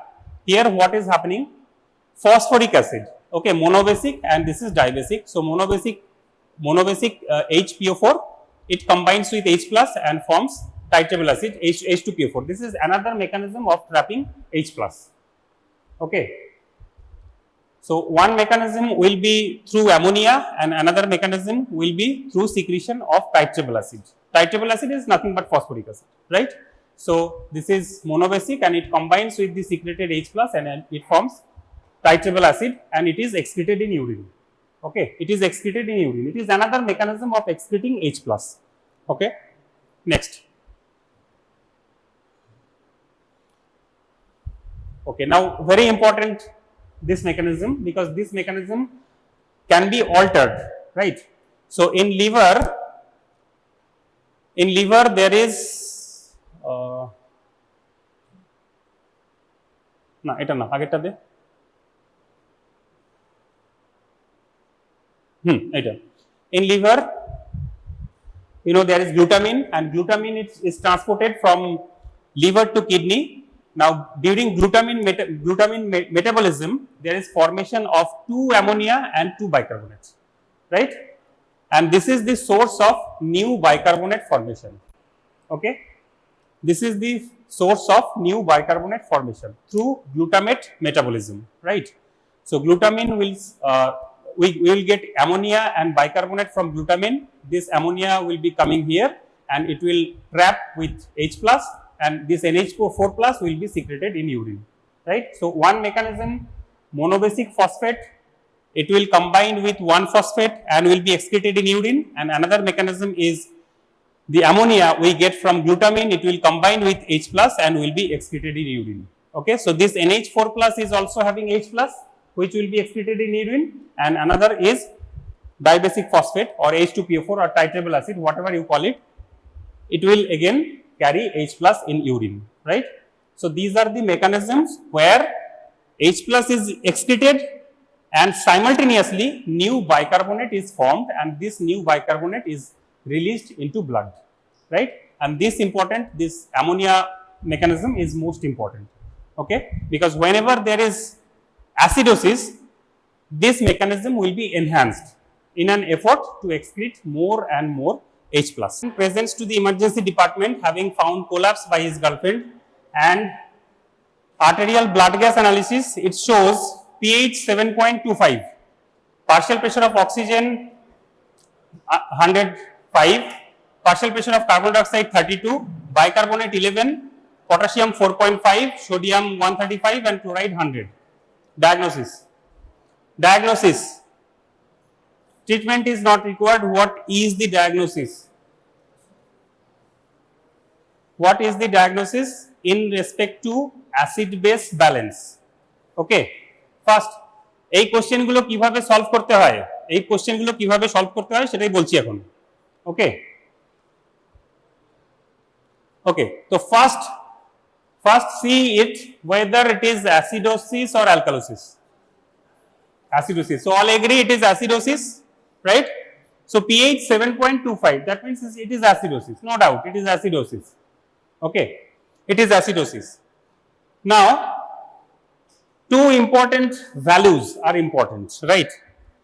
Normal value mone rakhte bolle PCO2 40 and bicarbonate 24 milli equivalent, and this is millimeter Hg, right?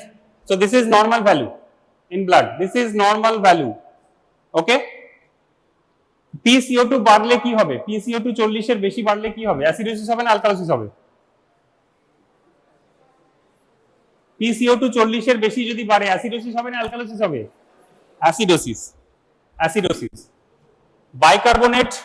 Bicarbonate 24 এর বেশি বাড়লে কি হবে, acidosis না alkalosis? Alkalosis. ওকে, তাহলে এখানে pH 7.25, okay, so that means acidosis. And what is supporting this clinical diagnosis? What is supporting this clinical diagnosis, whether the value of bicarbonate or the value of partial pressure of oxygen, partial pressure of carbon dioxide? Bicarbonate 24 থেকে 11 হয়েছে, তাহলে this is favouring acidosis, তাই তো? This is favouring acidosis, so that means it is A case of metabolic acidosis. Okay, whenever the derangement is in bicarbonate, it is metabolic component. Whenever the derangement is partial pressure of carbon dioxide, it is respiratory component. Okay, you see the respiratory component is not supporting acidosis, because respiratory component is 32 millimeter of mercury, right? And the normal is 40. So it is reduced. So there should have been alkalosis, but the case is acidosis. So partial pressure of carbon dioxide, it is not supporting the diagnosis of acidosis, but the value of bicarbonate, which has been reduced from 24 to 11, it is supporting acidosis. So it is a case of metabolic acidosis. Okay, so it is a case of metabolic acidosis. Now you need to mention whether this metabolic acidosis is compensated or non-compensated or partially compensated. Okay, so your final diagnosis before treatment, your final diagnosis to be mentioned in the format. So compensated or non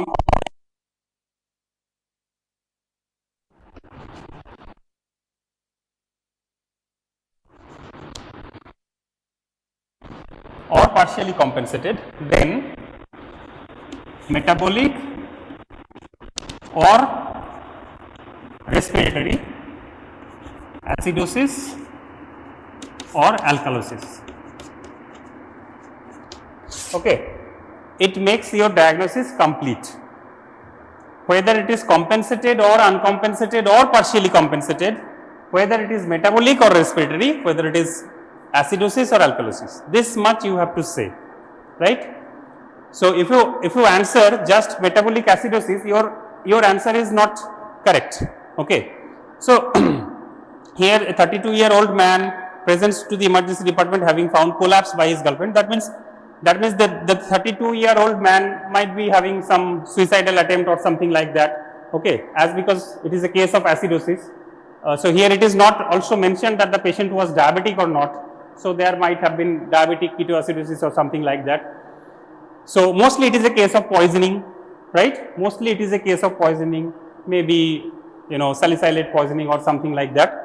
So it has caused profound acidosis, right? Profound acidosis, and it is metabolic because bicarbonate is reduced. Because I have already told that whenever some acid is added in your blood, it is immediately neutralized by bicarbonate, and bicarbonate concentration is reduced in your blood, right? So here bicarbonate is reduced from 24 to 11, right? So it is metabolic acidosis. Now in an attempt to compensate it, lungs will come into action. Okay, in an attempt to compensate it, lungs will come into action and try to compensate for the acidosis. How? Simply by doing hyperventilation. Okay, lungs will do hyperventilation, and with the hyperventilation CO2 will be washed out. Okay, with the hyperventilation CO2 will be washed out, and as a result of CO2 wash out, what will happen? Partial pressure of carbon dioxide will fall. Here it is falling, you see, from 40 to 32, right? From 40 to 40 millimeter of mercury to 32. So by carbon dioxide is falling, and whenever carbon dioxide fall, it will cause alkalosis, right? So primary problem is acidosis. Due to reduced bicarbonate, and lung is trying to compensate, and trying to make the pH towards normal. How? By doing hyperventilation, right? Okay, so the primary problem is metabolic and someone is trying to compensate that. Who is trying to compensate that? Your respiratory component is trying to compensate that, and lung is trying to hyperventilate to wash out carbon dioxide so that pH slightly comes towards normal. It may or may not succeed, right? This compensation might not be fully adequate, right? So let's see whether this compensation, there are lots of problems like that. I guess today we will not get adequate time, but just focus on this problem. This is acidosis. So whether the compensation is complete or not. So for this you need to write down one thing, right? First row. Okay, so whenever there is metabolic acidosis, pH falls and the primary change is bicarbonate reduction, right? Primary change is bicarbonate reduction, and compensatory response is fall in partial pressure of carbon dioxide due to hyperventilation, right? Now the equation is for every 1 milliequivalent of bicarbonate reduction, for every 1 milliequivalent of bicarbonate reduction, PCO2 change will be 1.2 into bicarbonate, right? For example, যদি bicarbonate concentration 24 থেকে 23 হয়, মানে bicarbonate কত কমলো? 1। ওকে, তার জন্য PCO2 কতটা কমবে? 1 into 1.2, that is 1.2। যদি বাইকার্বনেট 24 থেকে 14 হয়, 24 থেকে 14 হয়, বাইকার্বনেট কত কমলো? 10, রাইট? যদি বাইকার্বনেট 24 থেকে কোন একটা অ্যাসিডোসিস পেশেন্ট, সেখানে বাইকার্বনেট 24 থেকে 14 হয়েছে, তাহলে বাইকার্বনেট কত কমেছে? Or del bicarbonate, we call it del bicarbonate, is 10, right? So del bicarbonate is 10, that means PCO2 change will be 10 into 1.2, okay, so is equal to 12, okay, 12। তার মানে যদি fully compensated হতে হয় তাহলে partial pressure of carbon dioxide কমবে by 12, ওকে। তাহলে কোন পেশেন্টের বাইকার্বনেট যদি 24 থেকে 14 হয়, ঠিক আছে, তাহলে সেম পেশেন্টের যদি ফুল কম্পেনসেশন হয়, ফুল রেসপিরেটরি কম্পেনসেশন হয়, তাহলে partial pressure of carbon dioxide 40 থেকে কত হবে? 28। Clear? This is full compensation. কারো মাথায় ঢুকছে না?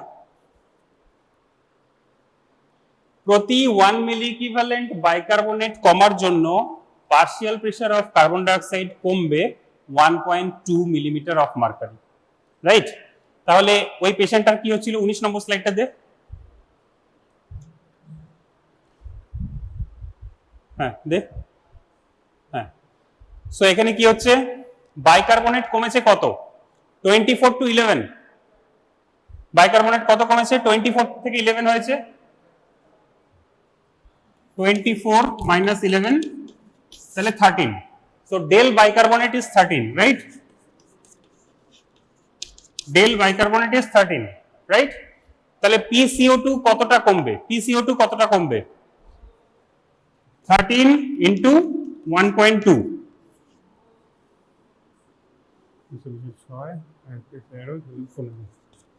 15.6, এটা হচ্ছে তো? তাহলে ফাইনালি এই পেশেন্টটাকে যদি আমি ছেড়ে দিই, কোনো ট্রিটমেন্ট না করি, তাহলে ফুল কম্পেনসেশন যদি হয়, অর্থাৎ পেশেন্ট যদি সাফিসিয়েন্ট হাইপারভেন্টিলেট করতে পারে, তাহলে ফুল কম্পেনসেশন হওয়ার পর ওর partial pressure of carbon dioxide কত হবে? 40 minus 15.6, ওকে, মানে 40 থেকে কমে 15.6 কমবে, রাইট? তাহলে কত হবে? 24.4, ওকে। তাহলে যদি এই পেশেন্টের partial pressure of carbon dioxide 24.4 হয়, তার মানে ফুলি কম্পেনসেট হয়েছে। 40 থেকে আস্তে আস্তে কমে যদি 24.4 হয় তাহলে ফুললি কম্পেনসেট হয়েছে। এখানে partial pressure of carbon dioxide কত? 32, মানে অন দ্য ওয়ে, কমছে, আস্তে আস্তে কমছে, ঠিক আছে। 40 থেকে কমে আস্তে আস্তে 24.4 এ আসবে, এখন আছে 32, তাহলে partially compensated. So your diagnosis is partially compensated metabolic acidosis. Okay, partially compensated metabolic acidosis. This makes your diagnosis complete. Clear? এরকম ভ্যালুগুলো পাল্টে যদি অন্য পেশেন্ট অন্য অ্যাসিডোসিসের জায়গায় অ্যালকালোসিস যদি দেওয়া থাকে, পারবি? ওকে, ঠিক আছে, এরকম এক্সারসাইজ আরো পরে করাবো। is remaining to be taught. That is DNA organization. I will start about DNA organization.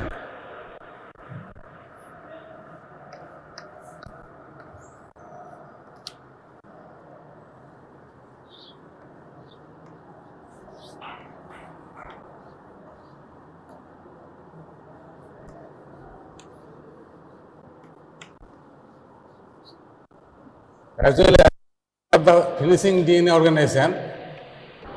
Now, what is DNA organization? DNA organization is nothing but condensation of the DNA. DNA itself is a long linear molecule.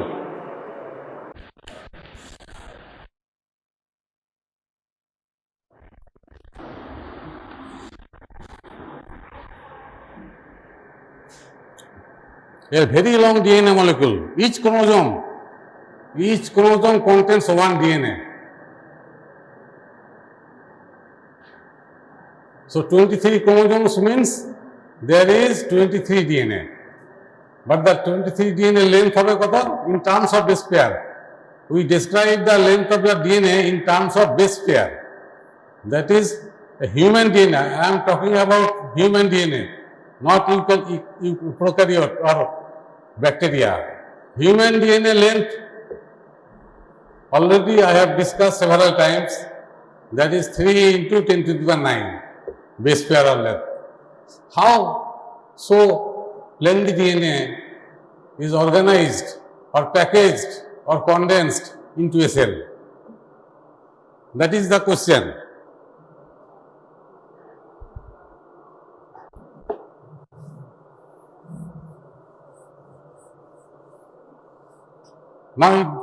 Now the question is solved by some proteins which is wrapped around the DNA. So chromosomes,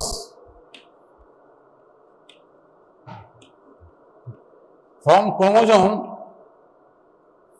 we can get chromatin. What is chromatin? Chromatin means DNA plus protein. So the name chromatin, chroma is DNA, tin for protein.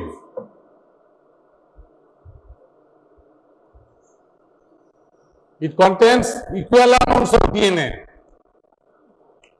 and proteins.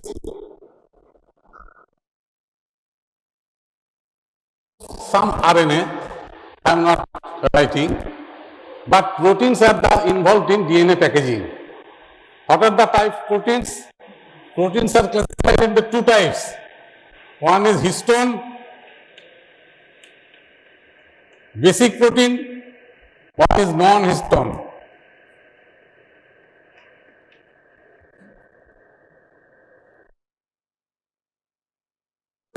Histones are all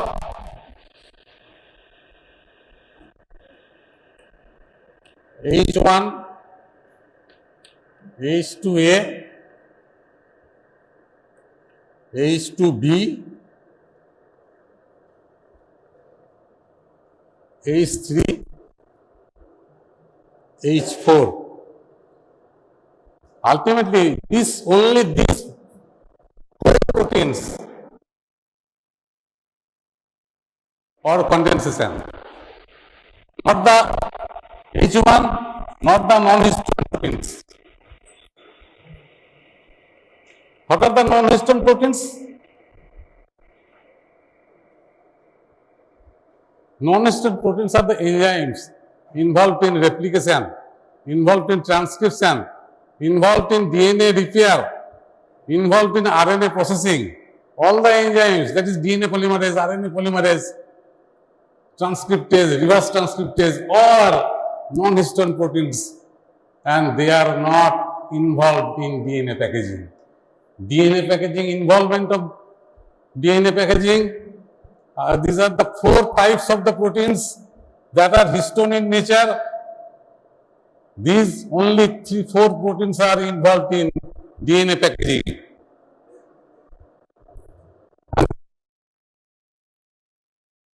Why it is basic?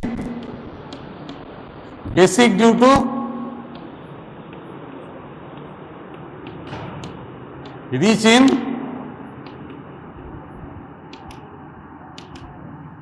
arginine and lysine. Why acidic proteins are not involved in packaging? Why basic proteins are involved in packaging? Because DNA itself is anionic in nature. DNA itself is anionic, polyanionic in nature, and it is the histone molecules which are cationic, can tightly bound with DNA. Histone can tightly bound with DNA.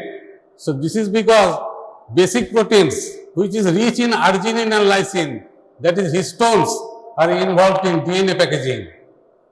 And there is a great role of the histone.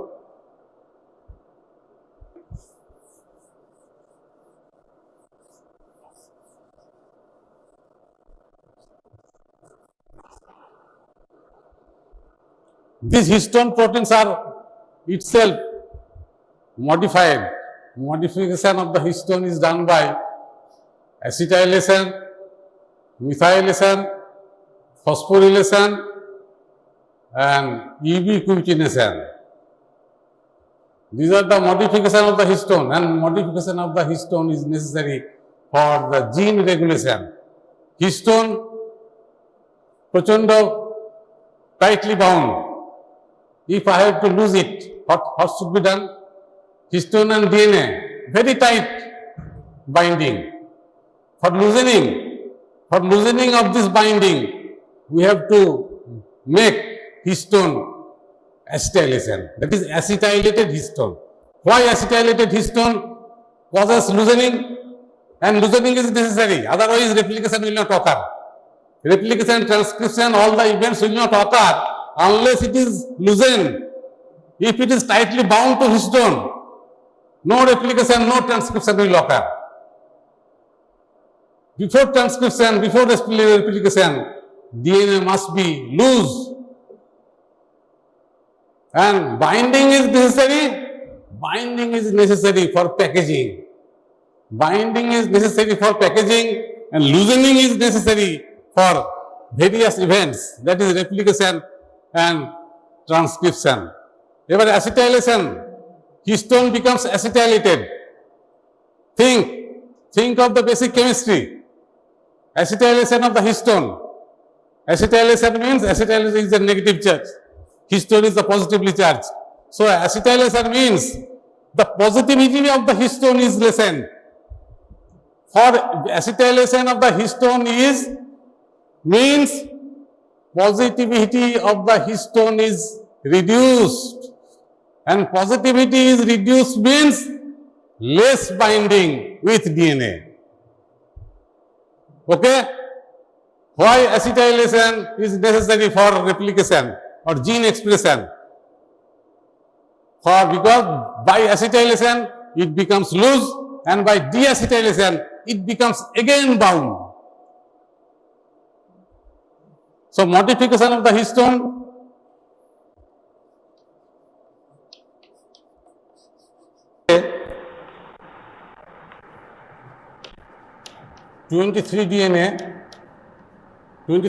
বলছি 23 chromosome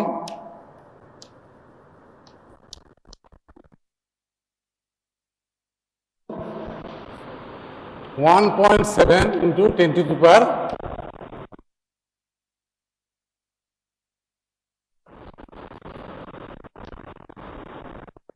বুঝতে পারবে যদি একটা নিউক্লিওজোমে যদি প্রায় 200টা base pair লাগে, for each nucleome 176 plus 30 196, that means approximately 200, তাহলে 200 base pair যদি নিউক্লিওজোম হয় লাগে, তাহলে ক্রোমোজোমে যদি 3 into 10 to the power 9 লাগে, 3 into 10 to the power 9 divided by 23, প্রায় এটাই দাঁড়াবে আর কি।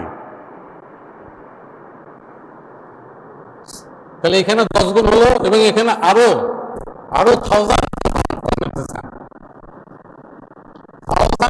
condensation of will require for nucleosome to chromosome. 7-fold to 10-fold condensation occurs by naked DNA to form nucleosome, and after formation of the nucleosome, successively higher order of the organization up to the 1000-fold condensation occurs to form chromosome, and which is easily spaced into a cell.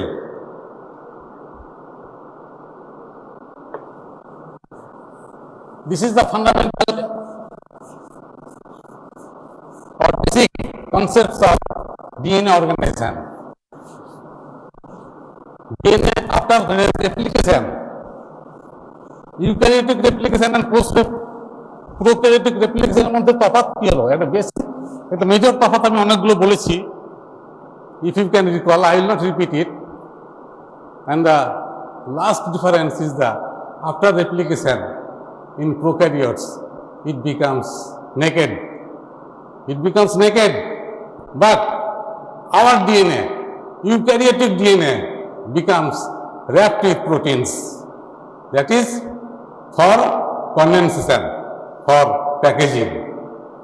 That is the basic difference between the eukaryotic DNA and prokaryotic DNA. Eukaryotic DNA replication is much easier than prokaryotic DNA replication and is much easier than prokaryotic one because it is naked. এটা মানে লুজেনিং এবং tightening করার কোনো দরকার নাই। এটা এমনভাবে tight করা, কিন্তু আমাদের ক্ষেত্রে এটা এমনভাবে বাইন্ড করা আছে, এমনভাবে টাইট করা আছে যে এটাকে যদি আমি লুজ না করি, replication and transcription will not occur. Loose করতে গেলে কি হবে, দরকার হিস্টোন ডিঅ্যাসাইলেশন, অ্যাসিটাইলেশন, আর acetylation for binding and deacetylation for loosening. এইটুকু জানো, খুব বেশি আমি বলবো না।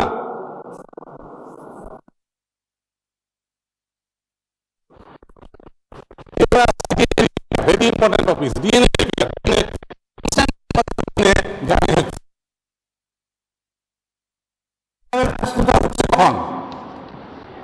The question arises because DNA is constantly damaged. The question of DNA repair arises because of our DNA is constantly exposed to some environmental insult like physical agents, chemical agents leading to damage. কিরকম?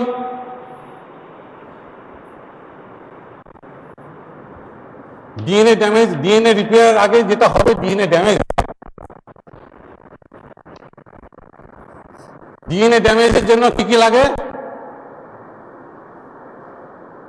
অনেকগুলো physical agents আছে, অনেকগুলো chemical agents আছে। Hour DNA is সবসময় কতগুলো physical agents এবং কতগুলো chemical agents encounter করছে। ফিজিক্যাল এজেন্টস কি ডিএনএ নষ্ট হয়ে যায়। কিভাবে ডিএনএ নষ্ট হয় হিটে আমি বলছি পরে। লাইট,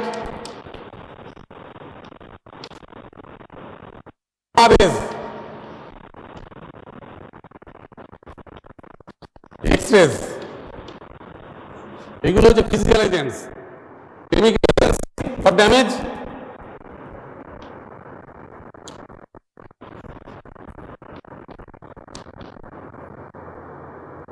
যেমন অক্সিডাইজিং এজেন্ট বা ROS.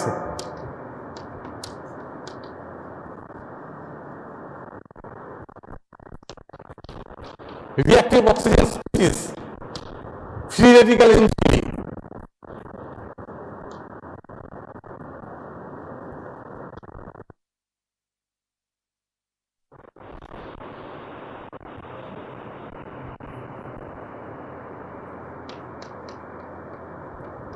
alkylation, particularly methylation. Insecticides, pesticides,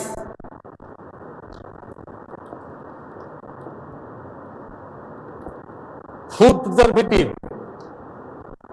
এগুলো সব কিন্তু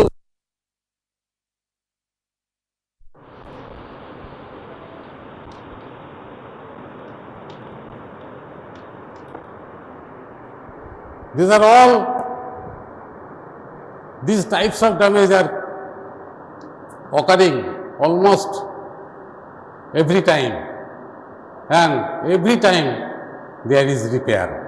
Every time constantly DNA is being damaged and constantly DNA is being repaired, and DNA repair is essential to restore genetic integrity. To restore the genetic integrity, DNA repair after damage is essential. Otherwise, DNA will be altered and ultimately species will be altered. So DNA damage কি হবে? What is the fate of the DNA damage?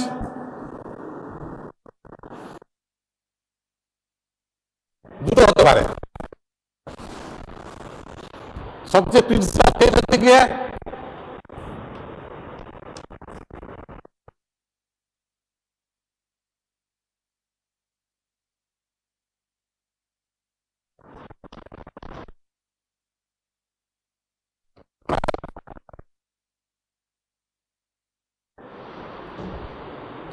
this is occurring naturally, but if DNA damage is not repaired properly, if the DNA damage is not repaired properly,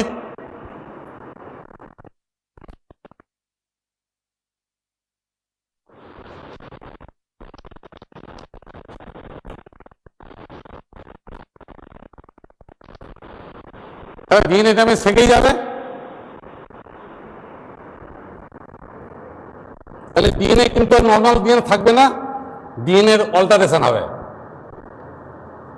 normal DNA will not be resulted, DNA will be altered. And what is the fate of the alteration of the DNA? DNA alteration means mutation.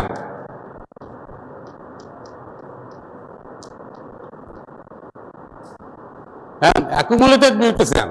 Mutation যদি accumulated হয়,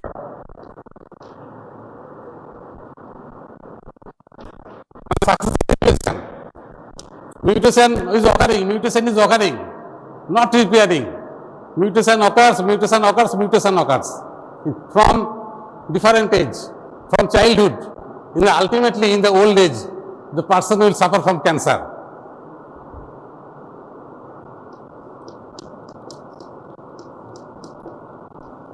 সেই জন্য cancer হয় কি, cancer খুব একটা, cancer doesn't occur. Most of the cancer occurs in the old age. Most of the cancer occurs in the old age because successive accumulation of the mutation requires time. Successive accumulation of the mutation will require time. So mutation leads to cancer, and cancer occurs in the old age. তার মানে এই নয় যে childhood cancer হয় না।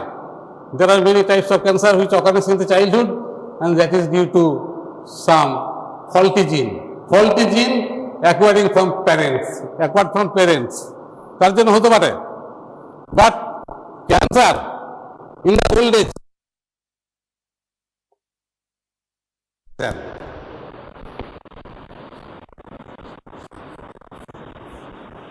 now I will talk about the DNA repair. কি করে DNA repair হয়?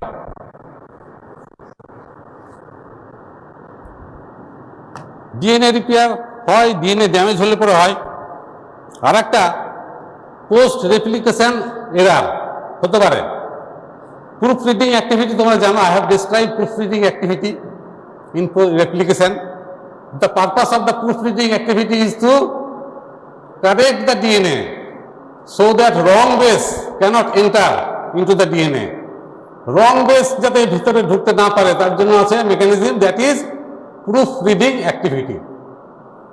এবং এখন কথা, in spite of efficient and foolproof proofreading activity, there are some wrong bases present in the DNA after replication.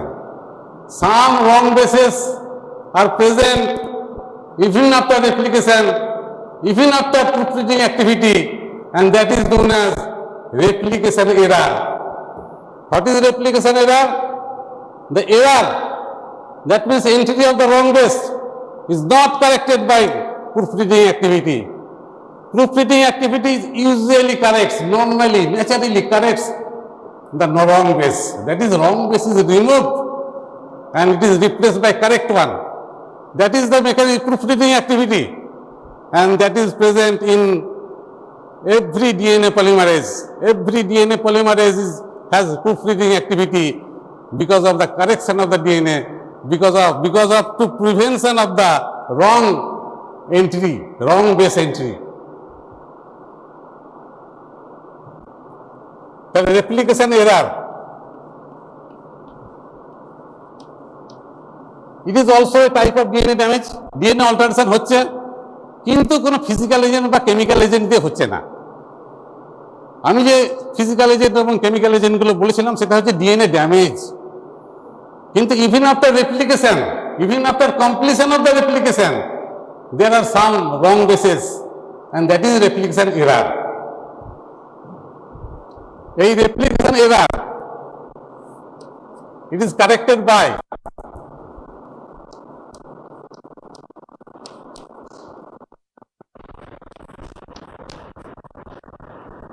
mismatch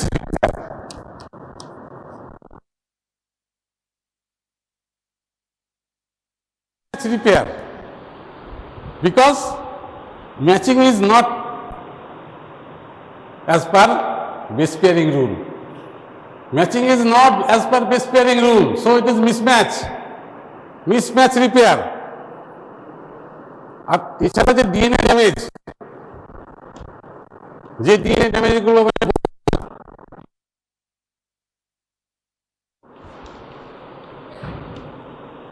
environment,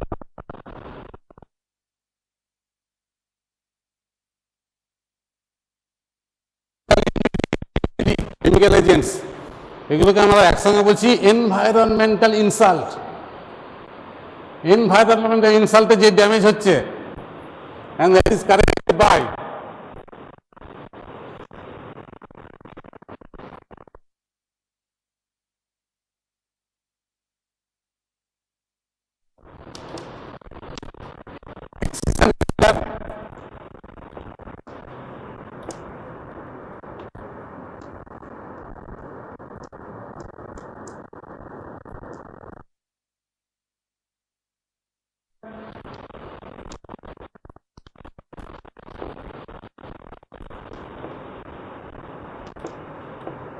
and number 4 is a very difficult repair, double strand break repair.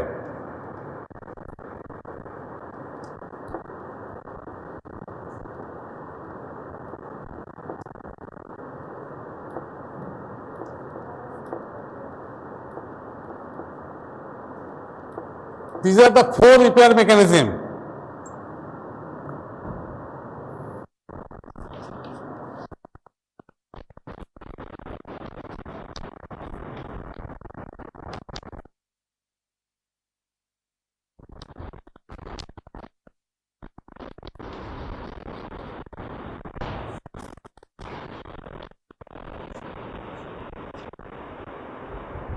নামগুলো মনে রাখবে।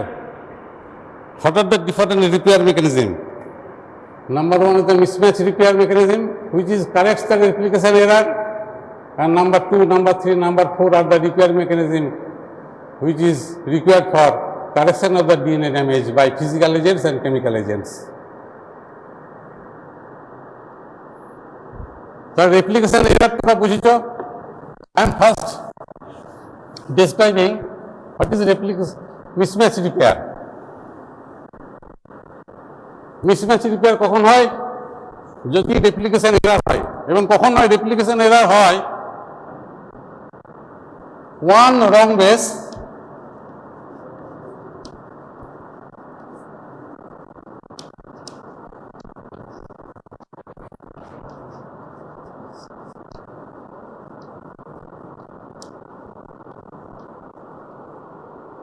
হতে পারে on average একটা figure, একটা রং base entry হতেই পারে for 10⁶ base pair. তুমি জানো 3 ইন্টু 10⁹ বেস পেয়ার আমাদের আছে, তার মধ্যে এভরি 10⁶ বেস পেয়ারে একটা রং বেস হতেই পারে, এবং যেটাকে বলছি আমরা পোস্ট রেপ্লিকেশন এরার। এটা কিভাবে কারেক্টেড হয়? এটা প্রত্যেকটা রেপ্লিকেশন এরার কারেকশন, প্রত্যেকটা ডিএনএ রিপেয়ারের মেকানিজম হচ্ছে তিনটে ফিচার্স। একটা হচ্ছে গিয়ে recognition of the damage, recognition of the faulty DNA, 1 নম্বর। 2 নম্বর হচ্ছে গিয়ে removal of the faulty DNA. Number 3 হচ্ছে গিয়ে replacement by DNA polymerase and DNA ligase. কি ফিচার্স অফ ডিএনএ রিপেয়ার?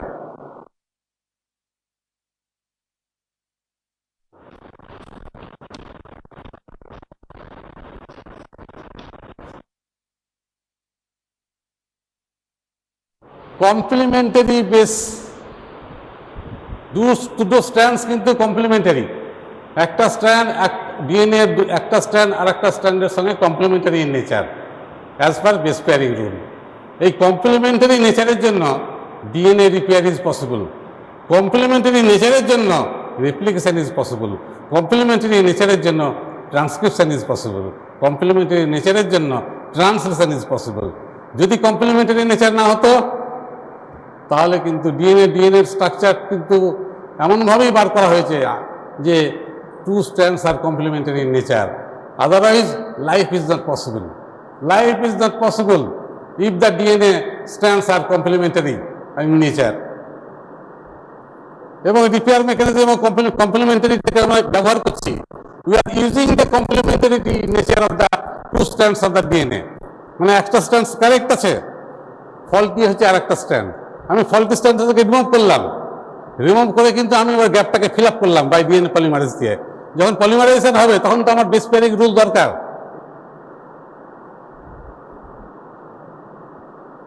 কি ফিচার্স হচ্ছে গিয়ে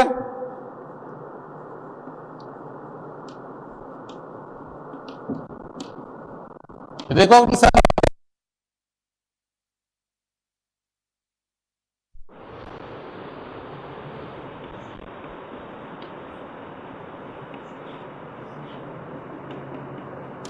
removal of fault,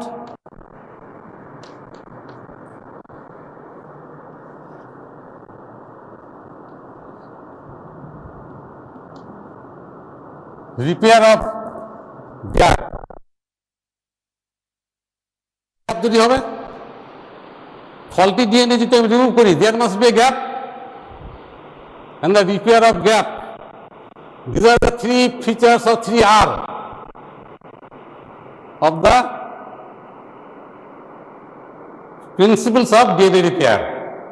এটা হচ্ছে কি principles of the DNA repair. তুমি ফলটাকে রেকগনাইজ করো, ফলটাকে রিমুভ করো, তারপরে ফলটাকে যে গ্যাপ তৈরি হলো সেটাকে রিপ্লেস করো বাই নর্মাল ডিএনএ।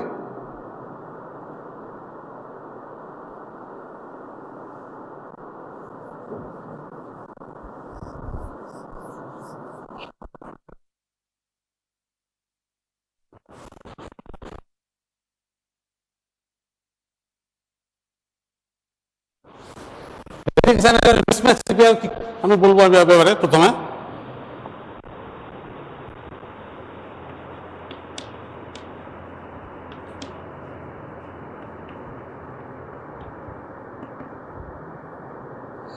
দুটো স্ট্যান্ড আছে, এটা স্ট্যান্ড,